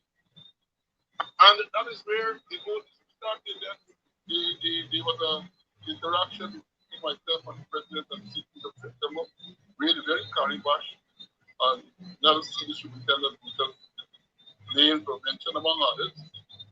But they tried to convince or tried to get me to use my influence to get them promoted. All right, Mr. Slow, yes. Mr. Slow, let me stop you before you go there. Now we're talking here about the Police Service Commission. Of course, the Police Service Commission is like any other commission. And I can speak about the Teaching Service Commission because I'm a teacher. I know that if a teacher commits an infraction and it cannot be resolved at the level of the Department of Education, if it's a grave one, and it cannot be resolved there, then the officers at the Department of Education, they would put up a report after you would have done your investigations, of course, with the union being a part of that investigation. And then a report is submitted with recommendations for disciplinary actions. And that is submitted to the Teaching Service Commission. At that level, the Teaching Service Commission, with its members of the disciplinary committee, they would invite the teacher to a hearing, and everything else will follow. The process will follow, and then whatever penalty is to be handed down is handed down to the teacher or the teachers who are involved in whatever it is. Now, tell us something. Within the police force, I would presume that there are guidelines that policemen and women have to follow, and there are tables of charges there are offenses and there are tables of charges. Am I correct? Well, you are, because the police is governed in terms of discipline. There's a law, the Police Discipline Act, Chapter 1701, that spells out all the offenses against discipline. And it also sets out the entire procedure for investigation, for inquiry, and all that. So the law is specific. The law spells out the entire process, and that is what we follow. Good. So you're saying that policemen and women, they are aware of all of these issues. They know what they should do and what they should not do. And if by chance they go against one of these rules, what are the penalties that can follow? Well, they all should know. I mean, they're policemen, and if you are in the force and it's a discipline act, I know that is taught at the training school, and people are reminded throughout that it's a discipline act and that you have to follow. Now, the discipline act, they're what we call disciplinary authorities. We're losing you. Well, I'm still at the same. Are you hearing me? Yes, we're hearing you a little better now. I'm saying that they are in the police act. The people who are to mete out punishment are what you call the disciplinary authorities, and there are three levels basically. The Police Service Commission, you have the Commissioner of Police, and you have the Divisional Branch Commanders who is the rank of superintendent and above. So depending on the punishment to be meted out, for example, the Commissioner can dismiss, can reduce persons from the rank of sergeant or corporal, can reduce them in rank, right? You can impose monetary penalty. You can also impose what we call confinement to barracks with drill, of course, with also warning, admonitions, and the like. Now, when it comes to the senior person, from inspector to assistant commissioner, punishment has to be meted out by the Police Service Commission. The commission does not have any authority to do that. At the same level, the Service Commission can dismiss, can reduce in rank, can warn, and the same, and the like. The schedule is there in the police discipline act. Good. So, Mr. Slaw, you're saying now that there were several ranks who would have committed infractions and they were disciplined by the Police Service Commission. Yes. Good. So, Mr. Slaw, you're saying therefore to us that whatever was done with you being chair of the Police Service Commission is not anything strange, because this evening our talks, our topic here this evening is strange things are happening. What you would have done there, well, not you, but what the commission would have done is not anything strange. It's what some of the principles and some of the procedures that have been laid out from ever of old. Yes, that is true. That is true. Good. So since we're clear on that one, the thing is now, why are we having all this big hullabaloo about these officers who have not been promoted and they're seeking they're seeking the courts to have redress when they are fully aware that, you know, this is the regular procedure. This is normal practice. This is not a case where we would have had COVID and things went haywire for a while. These are normal practice. Now, the pointed question that I want to ask you now is whether you, as a person, as a policeman, when you served in the Guyana Police Force, if you were at any time, or if at any time you found yourself at the level of the commission for some disciplinary matter or anything like that. Well, Fortunately for me, when I became inspector, because remember I said the commission needed an inspector above, I was never sanctioned. As you said, I was always a discipline force, so I never got to that. But I know that of many persons who would have breached the disciplinary code, they went before the commission, and action was taken. But Mr. Slow, I know that we had 23 years of the PPP-C's government prior to 2015. And then during those 23 years, we saw then quite a lot of policemen being placed before the courts. We saw quite a lot of them going before the Police Service Commission. But I can't recall that we would have had these kinds of infractions in terms of the government getting on board and wanting to remove a chairman or commissioners from the commission. Yeah, but let me say this. Having spent 27 years in the force, I think I'm fairly familiar with how the force works. What you find happening, as I indicated in the past, before concern goes with promotion. So the commission was there, or in the phases who only to promote forces. So when officers transgress, people breach the rules, nothing or very little was being done. So we took a stand that that should not be. You can't have a force where officers breach the disciplinary code and no action and then sanction. So we ensured that should happen. The next thing is that many officers in the force feel a sense of entitlement, whether they're qualified or not. They believe that because they have been there for X number of years, that the promotion should be automatic. And therefore, we said very clearly, and I spoke to the officers on several occasions, telling them that there is a force standing order, number 22, dealing with promotion.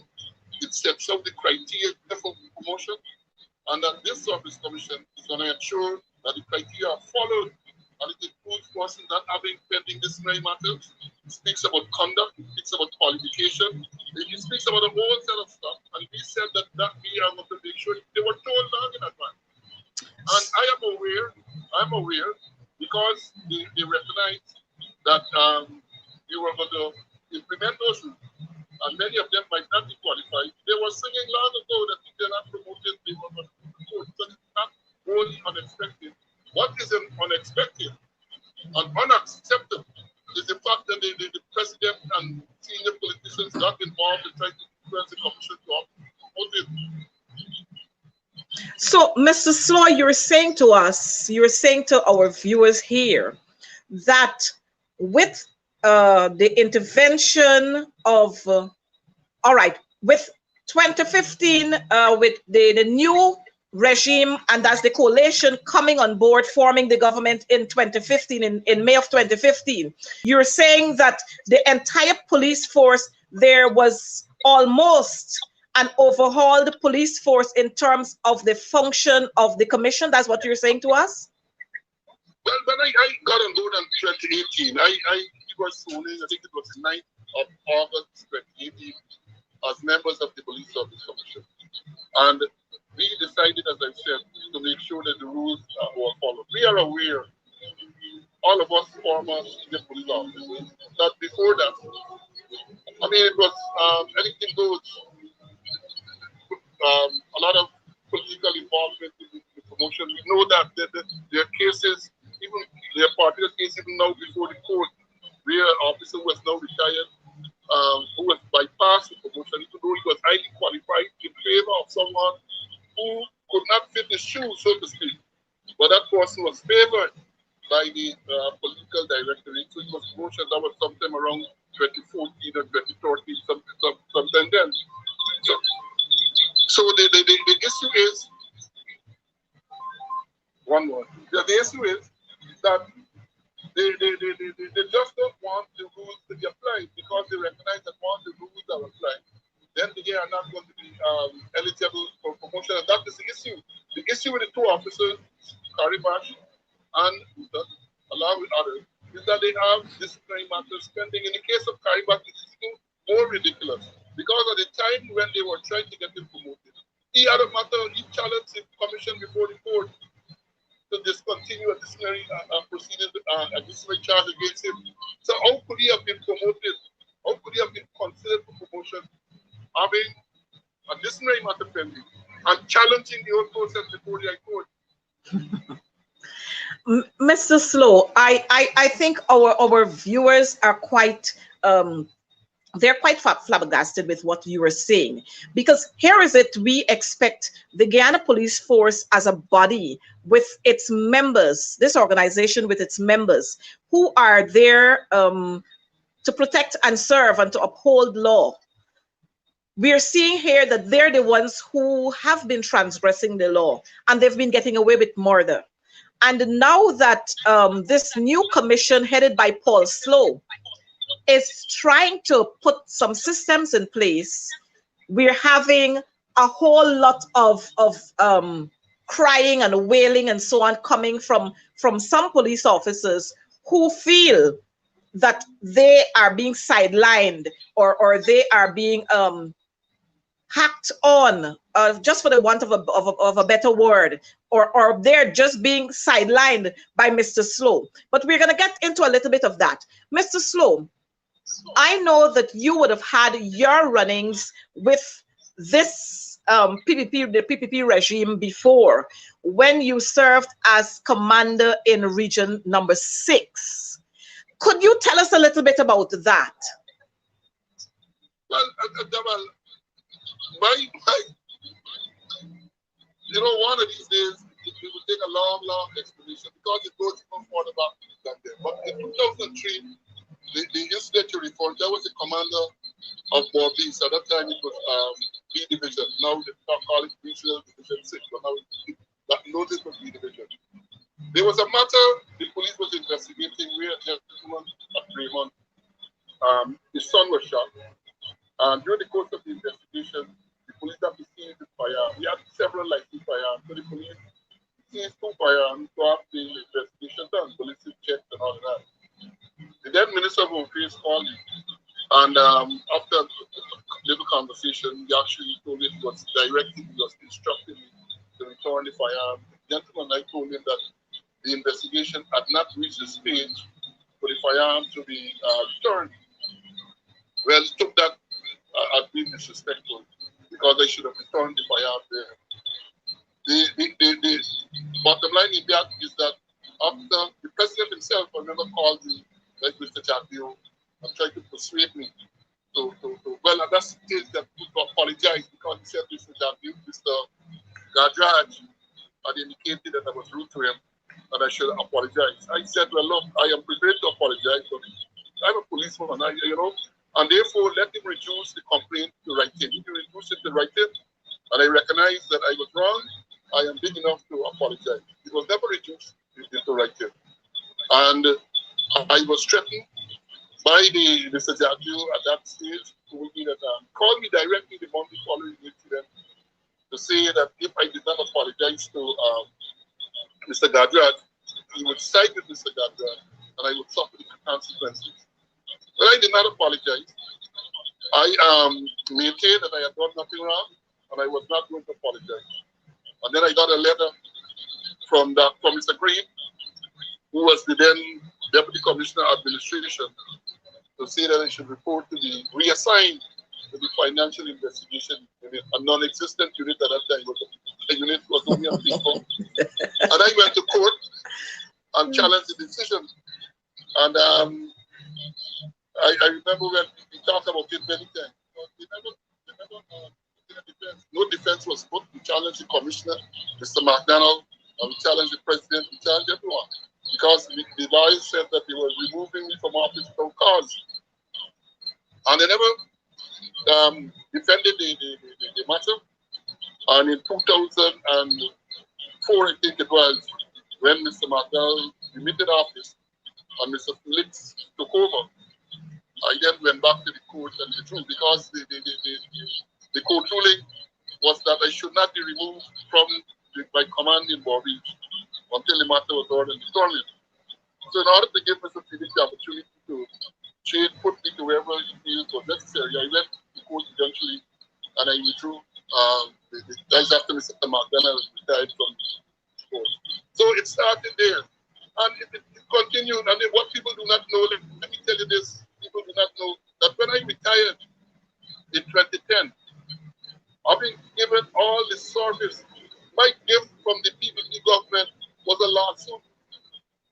The Attorney General sued me and took me to court. I don't even know what happened to them. Took me to court saying that I had commented on a matter that was before the court, that was sub judice. I should not have done that. And he sued me and took me to court. Then you even recall again, in 2017, I was appointed to conduct a commission of inquiry. Mr. Jackie again was on my case. I am not the right person, and I got asked to grind. 2018 again, when I was appointed chairman of the Police Service Commission, Mr. Jackie again was on my case that I should not be the chairman of the Police Service Commission, that a whole bundle of rubbish spoke. So this is a long-going thing. This is something that's long ongoing. It's not something that started now. They see me as a person who they cannot control, and therefore they have tried to do everything they can to put me aside. Now they come up with chop up charges and so on. So that is the background really. So, Mr. Slow, you're saying to our viewers that you are no stranger to these kinds of run-ins with the PPP. You are no stranger to these kinds of run-ins. And you know, it brings to mind when we look at what has been happening from August 2nd to now. Every single Guyanese citizen who have been pulled across the table and dragged through to courts and all kinds of charges being trumped up against them are persons who are strong and persons who are seen as threats to this regime. And in order to silence you, they feel that they can embarrass you. One, they can pull you over the coals, lay charges against you to silence you. I want to say to you, Mr. Slow, I recognize that you're a person of importance, and you have been placed quite a lot of calls by presidents, and I recognize that you've been called by a first vice president too. These calls came on one end, at one time asking you to apologize, and now at another time they're asking you to compromise your position, or to compromise the position of the Police Service Commission, to offer favors to them, or to redo what a commission that is independent, a decision that was made by an independent commission, for you to use your influence as chairman. I would want to think that this is what we would have had happening over the years. Hence the reason for the police force dropping to the low that it's at, that it was at then, and that it has returned to just after August 2nd. And I'm saying this because we have seen from 2015 May to 2020, somewhere about July 31st, somewhere there, we saw a police force that managed its affairs with dignity, where police officers were not harassing citizens and shooting citizens and assaulting citizens on the roadways and all the likes that we're seeing happening now. And just after August 2nd, we saw the police force making, or some servicemen and women, I should say, making a 360 degrees turn down a path that the police force should not be going, or that policemen and women should not be going. And I think this is what this regime enjoys. They don't want to have persons who can stand up and stand out. They're always enjoying corruption, confusion, defaulters, persons who can sing the tune that they want them to sing, or persons who can dance to the tune that they're playing. And since Paul Slow is not one of the persons who will do that, we have now seen trumped up charges against Paul Slow. And not only Paul Slow, but we've seen other members of the commission. Now, let me say this. I told the intermediary that was sent to me to arrange the meeting with Mr. Nandalal and Mr. Jack. I told him that in the years I've been chairman of the police office, no one from the then administration had approached me to try to influence any promotion. I told him that the only conversation I had with respect to promotion with any official was the one that I had with President Granger, and that's a constitutionally mandated consultation when in 2018 commissioner was to be promoted and deputy commissioners were to be promoted. That's the only conversation I ever had with any government functionary in respect to promotion. That's a constitutionally mandated intervention. Now, you made the point about August 2020 last year. I'm not political. I just want to state the facts as they are. From the very first day, around the 2nd or 3rd of August, I'm sorry, this is the 2nd of August, the very day of this reunion, instructions were given for officers, senior officers to be put in certain positions the very first day. And that is when the problem started, because they put officers in certain senior positions. And then the approach was made to the commission to have those persons promoted to the rank that befits those commissions. And some of those forces are not qualified. Some of those forces have matters pending, and that is the issue. They put the people in the position. Yeah, that's good. Even though the Police Act 1601 will tell you that is the responsibility of the Commissioner of Police. Right? That's an operational responsibility. Not the government, not the Minister of Home Affairs. What instructions were given, and they were followed. Because people don't have the backbone to stand up and say this is not right, so they go ahead. So the next move was to try to get those forces promoted. And that is where we decided now we're going to apply the rules. And that is, they try to now dismantle the Police Service Commission so they can get the way. Because make no doubt about it, I've no doubt about it. All that is going on here is geared towards making sure that the Police Service Commission is dismantled before before June the 18th. That this year, June 18th, when the Chief Justice is expected to hand down a ruling in the Butchers case, where Butchers challenged and again, this thing is so unprofessional, this thing is so disgraceful. No promotion has been made. Let me emphasize this. In 2020, December 2021, the promotion was not made. We were in the process of making the promotion when Butchers moved the court and stopped the process. And how was he able to do that? According to Butchers, in his affidavit in the court, a confidential source from the Police Service Commission leaked that document to him, what we call a shortlist. The person who was shortlisted on the 23rd of December, the person leaked the document to him. So he realized then that he was not shortlisted for promotion.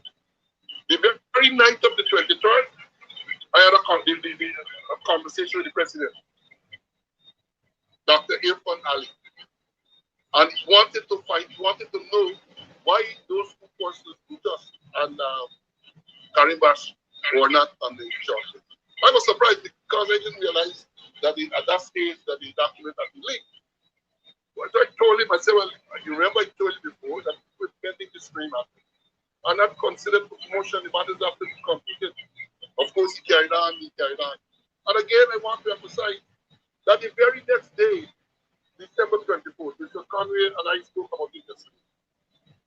Minister Ben, the Minister of Home Affairs, communicated with the Commissioner that to initiate the process to have some of the officers who were shortlisted for promotion, to have them charged criminally. It is clear to me, I mean, you don't have to have gone to the FBI academy like me and Mr. Conway. It is clear that the document was leaked. The president saw what it was. He had a conversation with me. He liked how the conversation went. Called Minister Ben and brought others, and then they decided to come up with this thing to say, well, these wrongs have pattern spending against them too. The trail is there, the paper trail is there. I have everything on record. The records are there. And that is why I'm saying that if they want to have any inquiry, whatever nature, bring it on. Bring it on, because the evidence is there. And as I said yesterday to some people, and this is no disrespect to Ray Charles, but people Ray Charles can see what has happened, and you know Ray Charles is usually a pair of blindness. This whole thing, because the thing is so clear for everyone to see. The 16th of September, then there was an incident between just around the end of September, when an assistant commissioner, because she took bad the thing had gone from the presidential guard, Thomas. He writes to the commission directly recommending persons to act in some senior position. Oh, wow. Now, please don't know an assistant commissioner writes directly to the council. And he was rebuked because then we discussed it. He said this was out of order, and I was asked to write him, and I wrote him a strong letter, pointed out to him that the protocol is that the bottom line that he should not be doing that the presidential guard and the military guard police force, and any communication to the Service Commission should come through the Commissioner of Police. I quoted some of the standing orders and something. The very day that letter was dispatched, again the records are here. No sooner than I arrived at home, I got a call on my cell phone directly from the president. And the president then told me, well, I was harsh on Thomas because he is the person who instructed Thomas to write to the commission. Okay. And I told him, even if you had done that, Thomas, as a senior police officer, ought to have advised you that he can write directly to the police service commission. I told him that. Then he said, well, all right, sorry to go easy on Thomas. That's one conversation ended. So that was the late September.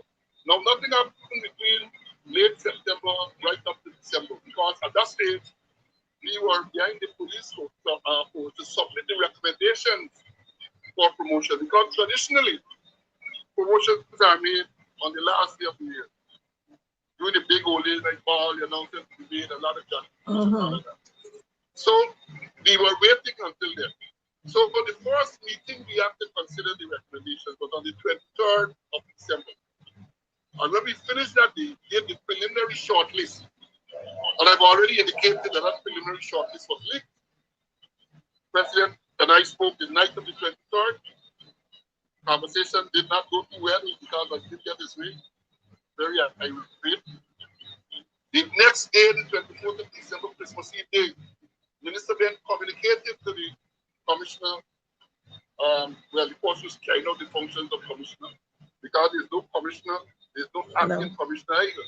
There is a deputy commissioner in the form of Mr. Aki, who is carrying out the functions of commissioner. Mr. Ben communicated with Aki, instructed him to initiate proceedings to charge 3 of the officers who were shortlisted for promotion. Wow. And in Brutus claim to the court, mentioned those officers by name, mentioned Azor and Simon, to say that they should not be promoted ahead of him.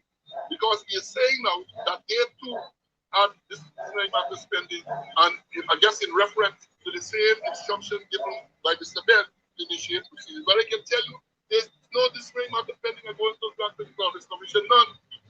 None. And as I indicated yesterday, what makes it even more ridiculous that they target Simon, Mr. Ben target Simon, and the force just there to Simon to be promoted.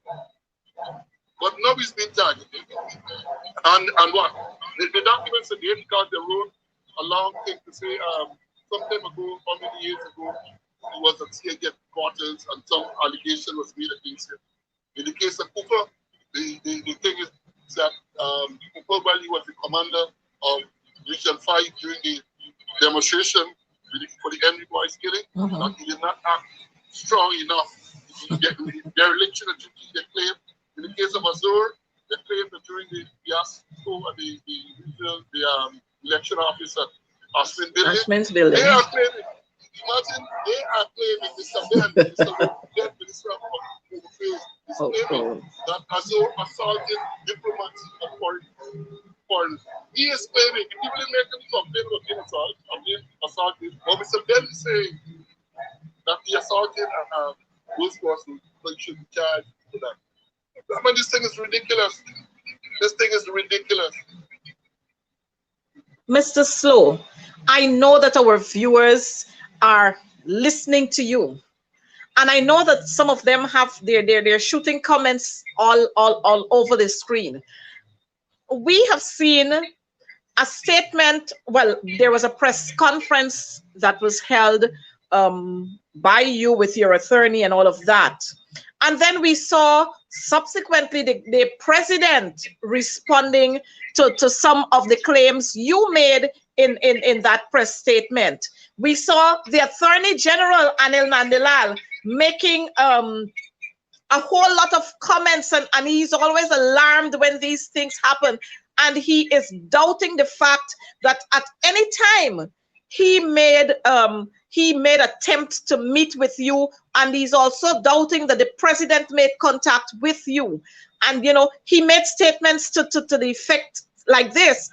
Imagine this man would lie on the president. And, you know, the general public out here, persons are wondering, what is happening here? Some are saying, well, I know Paul Slow. Others are saying, well, the president saying so, Paul Slow is saying that. But what we find quite a lot of other persons saying is the fact that, no, man, Paul Slow can't lie like that. This man got all his dates. We have also seen, Paul, the Prime Minister writing to you twice, asking you to show cause. And it seems as if, just before you go there, it seems as if this show cause thing is a porridge that is sharing now, because we saw the chairman of the Elections Commission writing to the CEO and the DCO, asking them to show cause. Why? So what's your response to this? Let me start with the first one. I had a press conference where I outlined everything that transpired. And I want to let the public know that what I am saying is contained in an affidavit, a sworn affidavit. Right? So I'm not just flying off. I have sworn to this statement to say what happened did in fact take place. And you said that the president responded to me the same day. Well, except he said that I'm a liar. But you would note, and my lawyer did make that, he never addressed the substantive claims in the affidavit. He did admit that he met, but he said that the meeting was one of many he was having with members of commissions and all of that, right?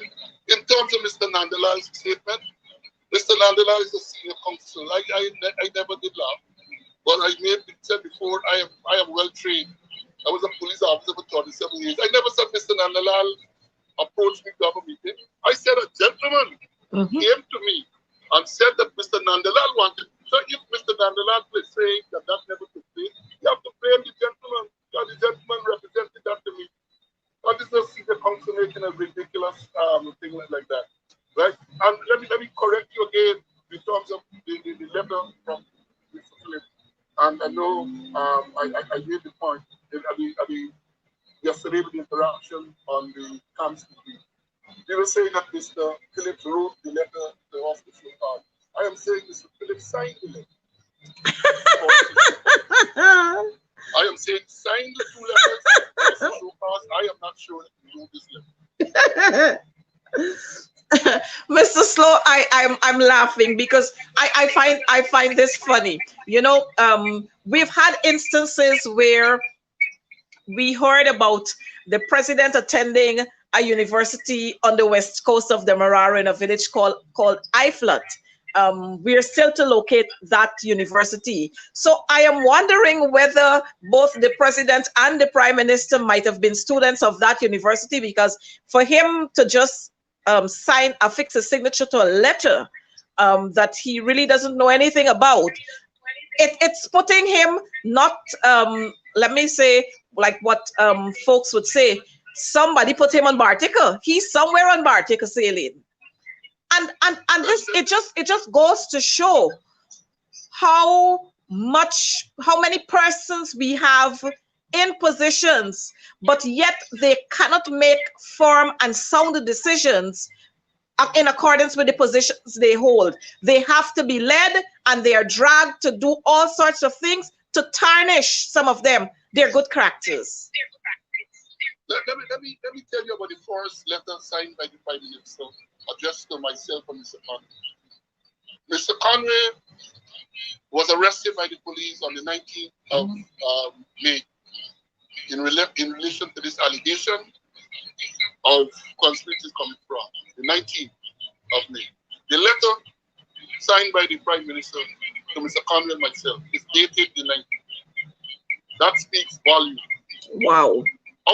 So I am saying, and look, I want this thing to be inquired. Let this thing be inquired into by some independent body. The gentleman on Camps TV has a thing he would normally say that he has his ducks lined up. Well, I could tell you, I have my ducks, I have my fowls, I have my dogs, I have all the animals, everything lined up. The records are there.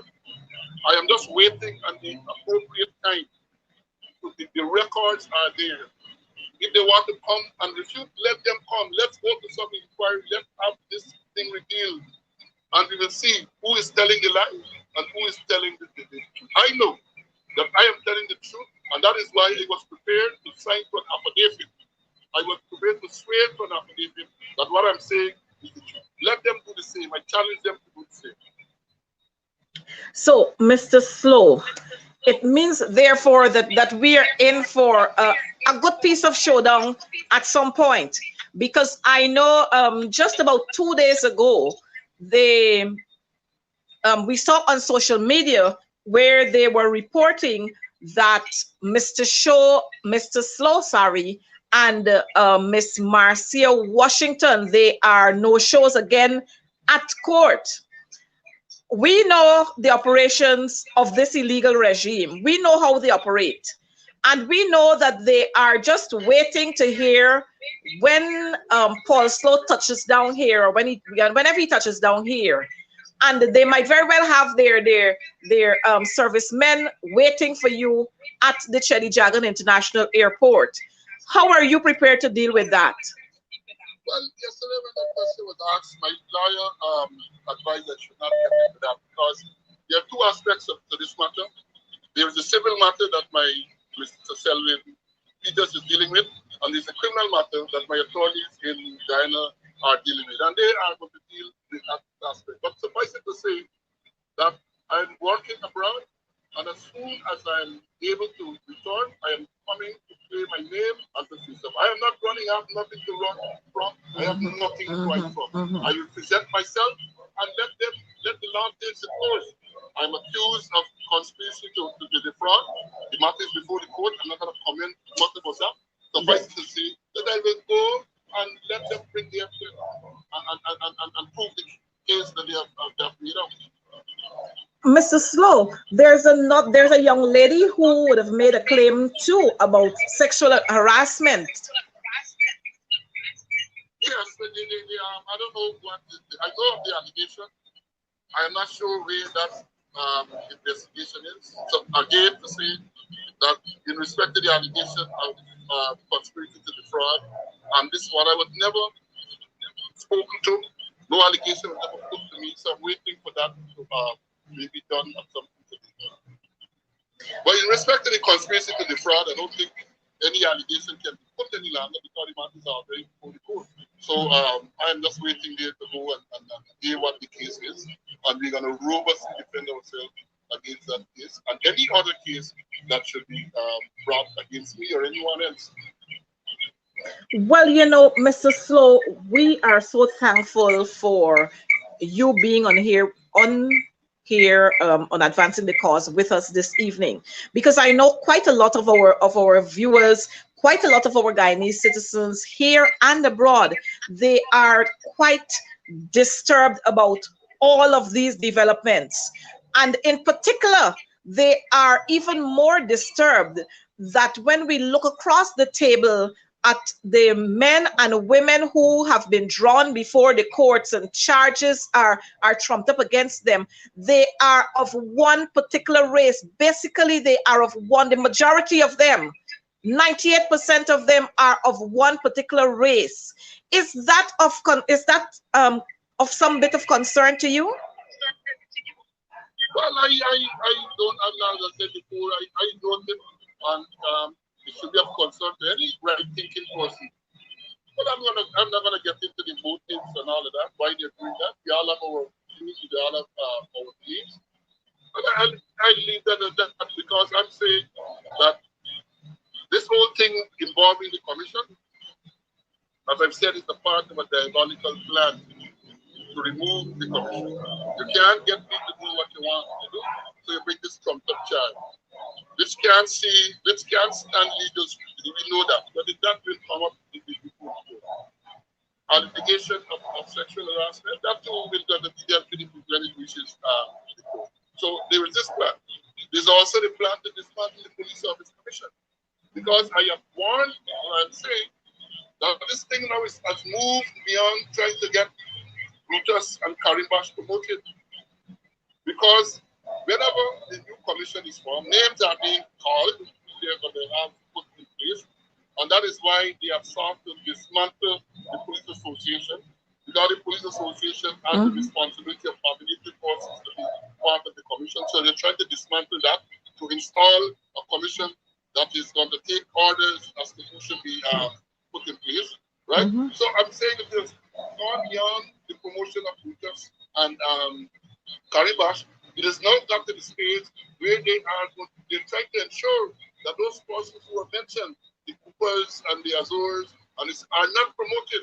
And that is the thing that people should look at, because when the court rules on the 18th, as is expected, they are anticipating that the ruling will go against them.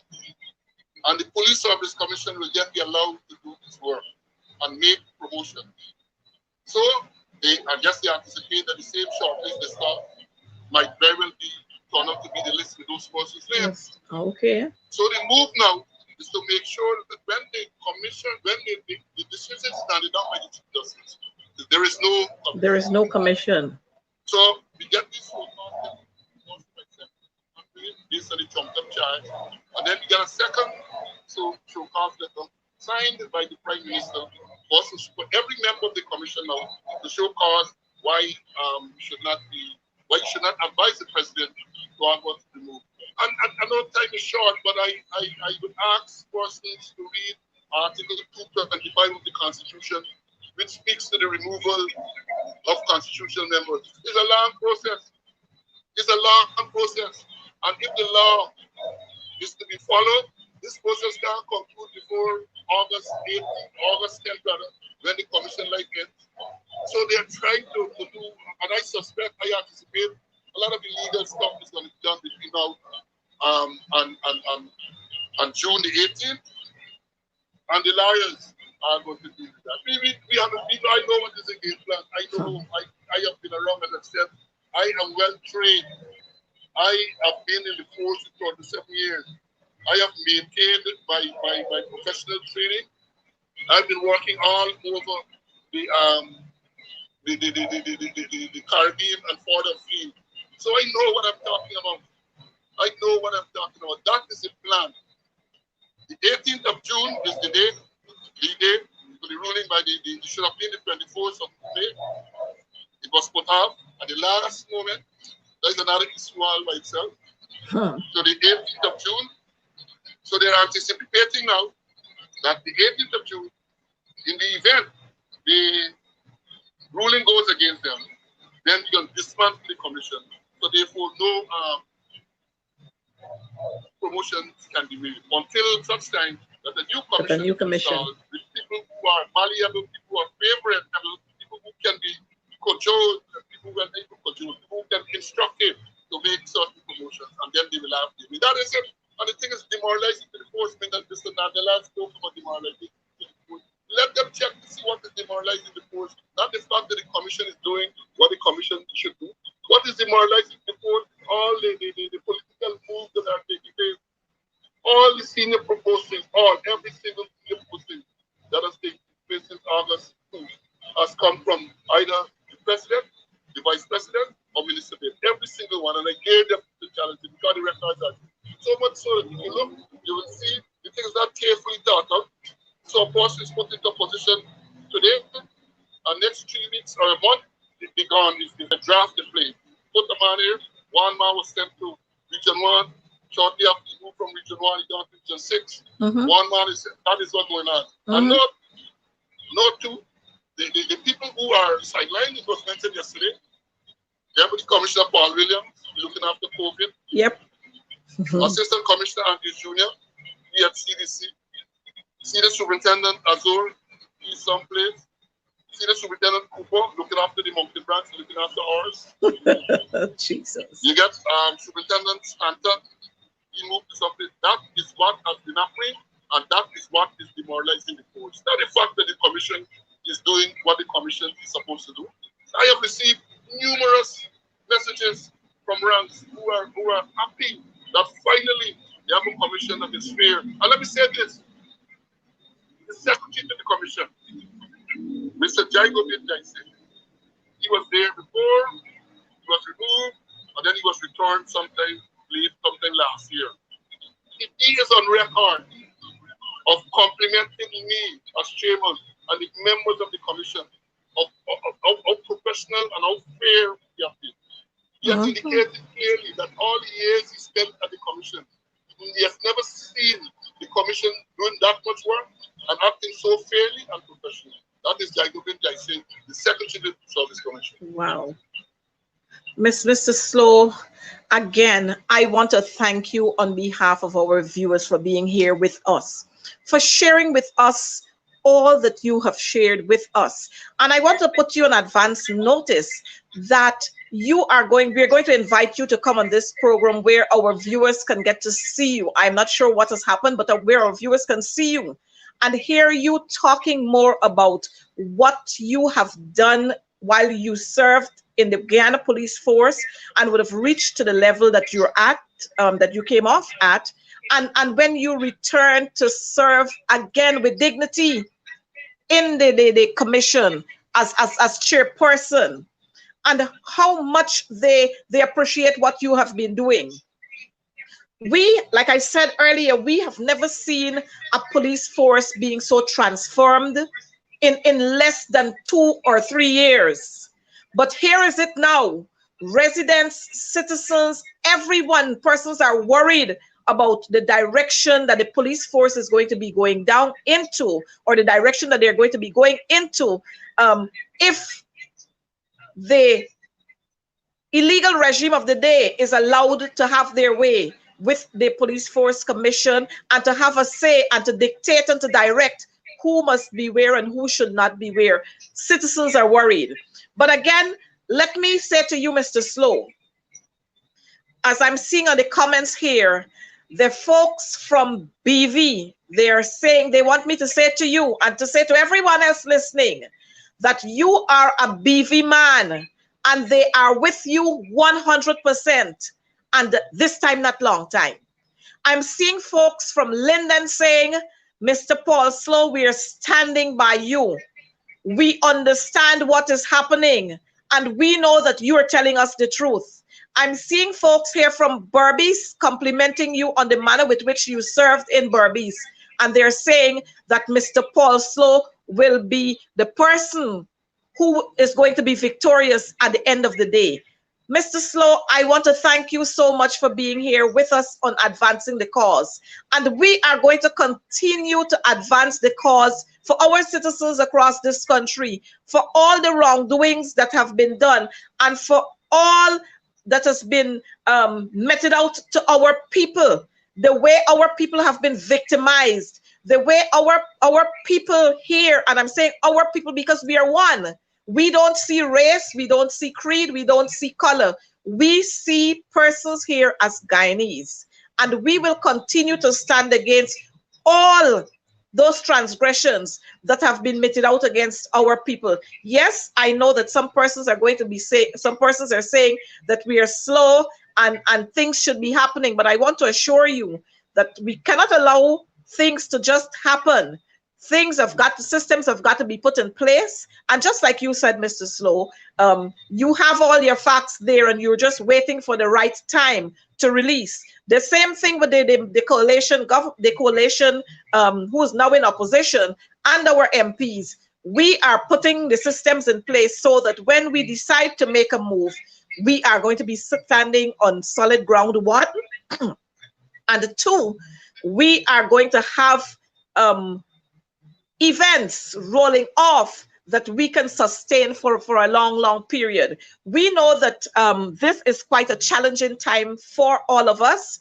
And as Guyanese, we are going to rally around each other. We are going to rally around you. We are going to rally around Mr. Conway. We are going to rally around Marcia Washington. And we are going to rally around every single Guyanese citizen whom this illegal regime, this installed regime as they have been described by the US, whom they attempt to do wrong to because they cannot stand you and because they cannot deal with people who are firm and people who are professional, we will stand up and rally around you. So once again, Mr. Slow, thank you for being here with us, and we do wish you well. Thank you very much, FP. Do have a good night. Remember, COVID is real, and stay safe. So, yes, dear viewers, we just had that conversation with Mr. Slow, and he shared quite a lot with us. We have already been out of program time, and so I want to say to you, good night, so long for now. Remember, COVID is real. Let's be careful. Let's wear our masks correctly. Let's sanitize as often as possible, and let's encourage others to do that. I'm going to be taking my leave now, and we are going to be tuned into Sherrod Duncan when he comes in the ring. So take care. Bye-bye. See you next week.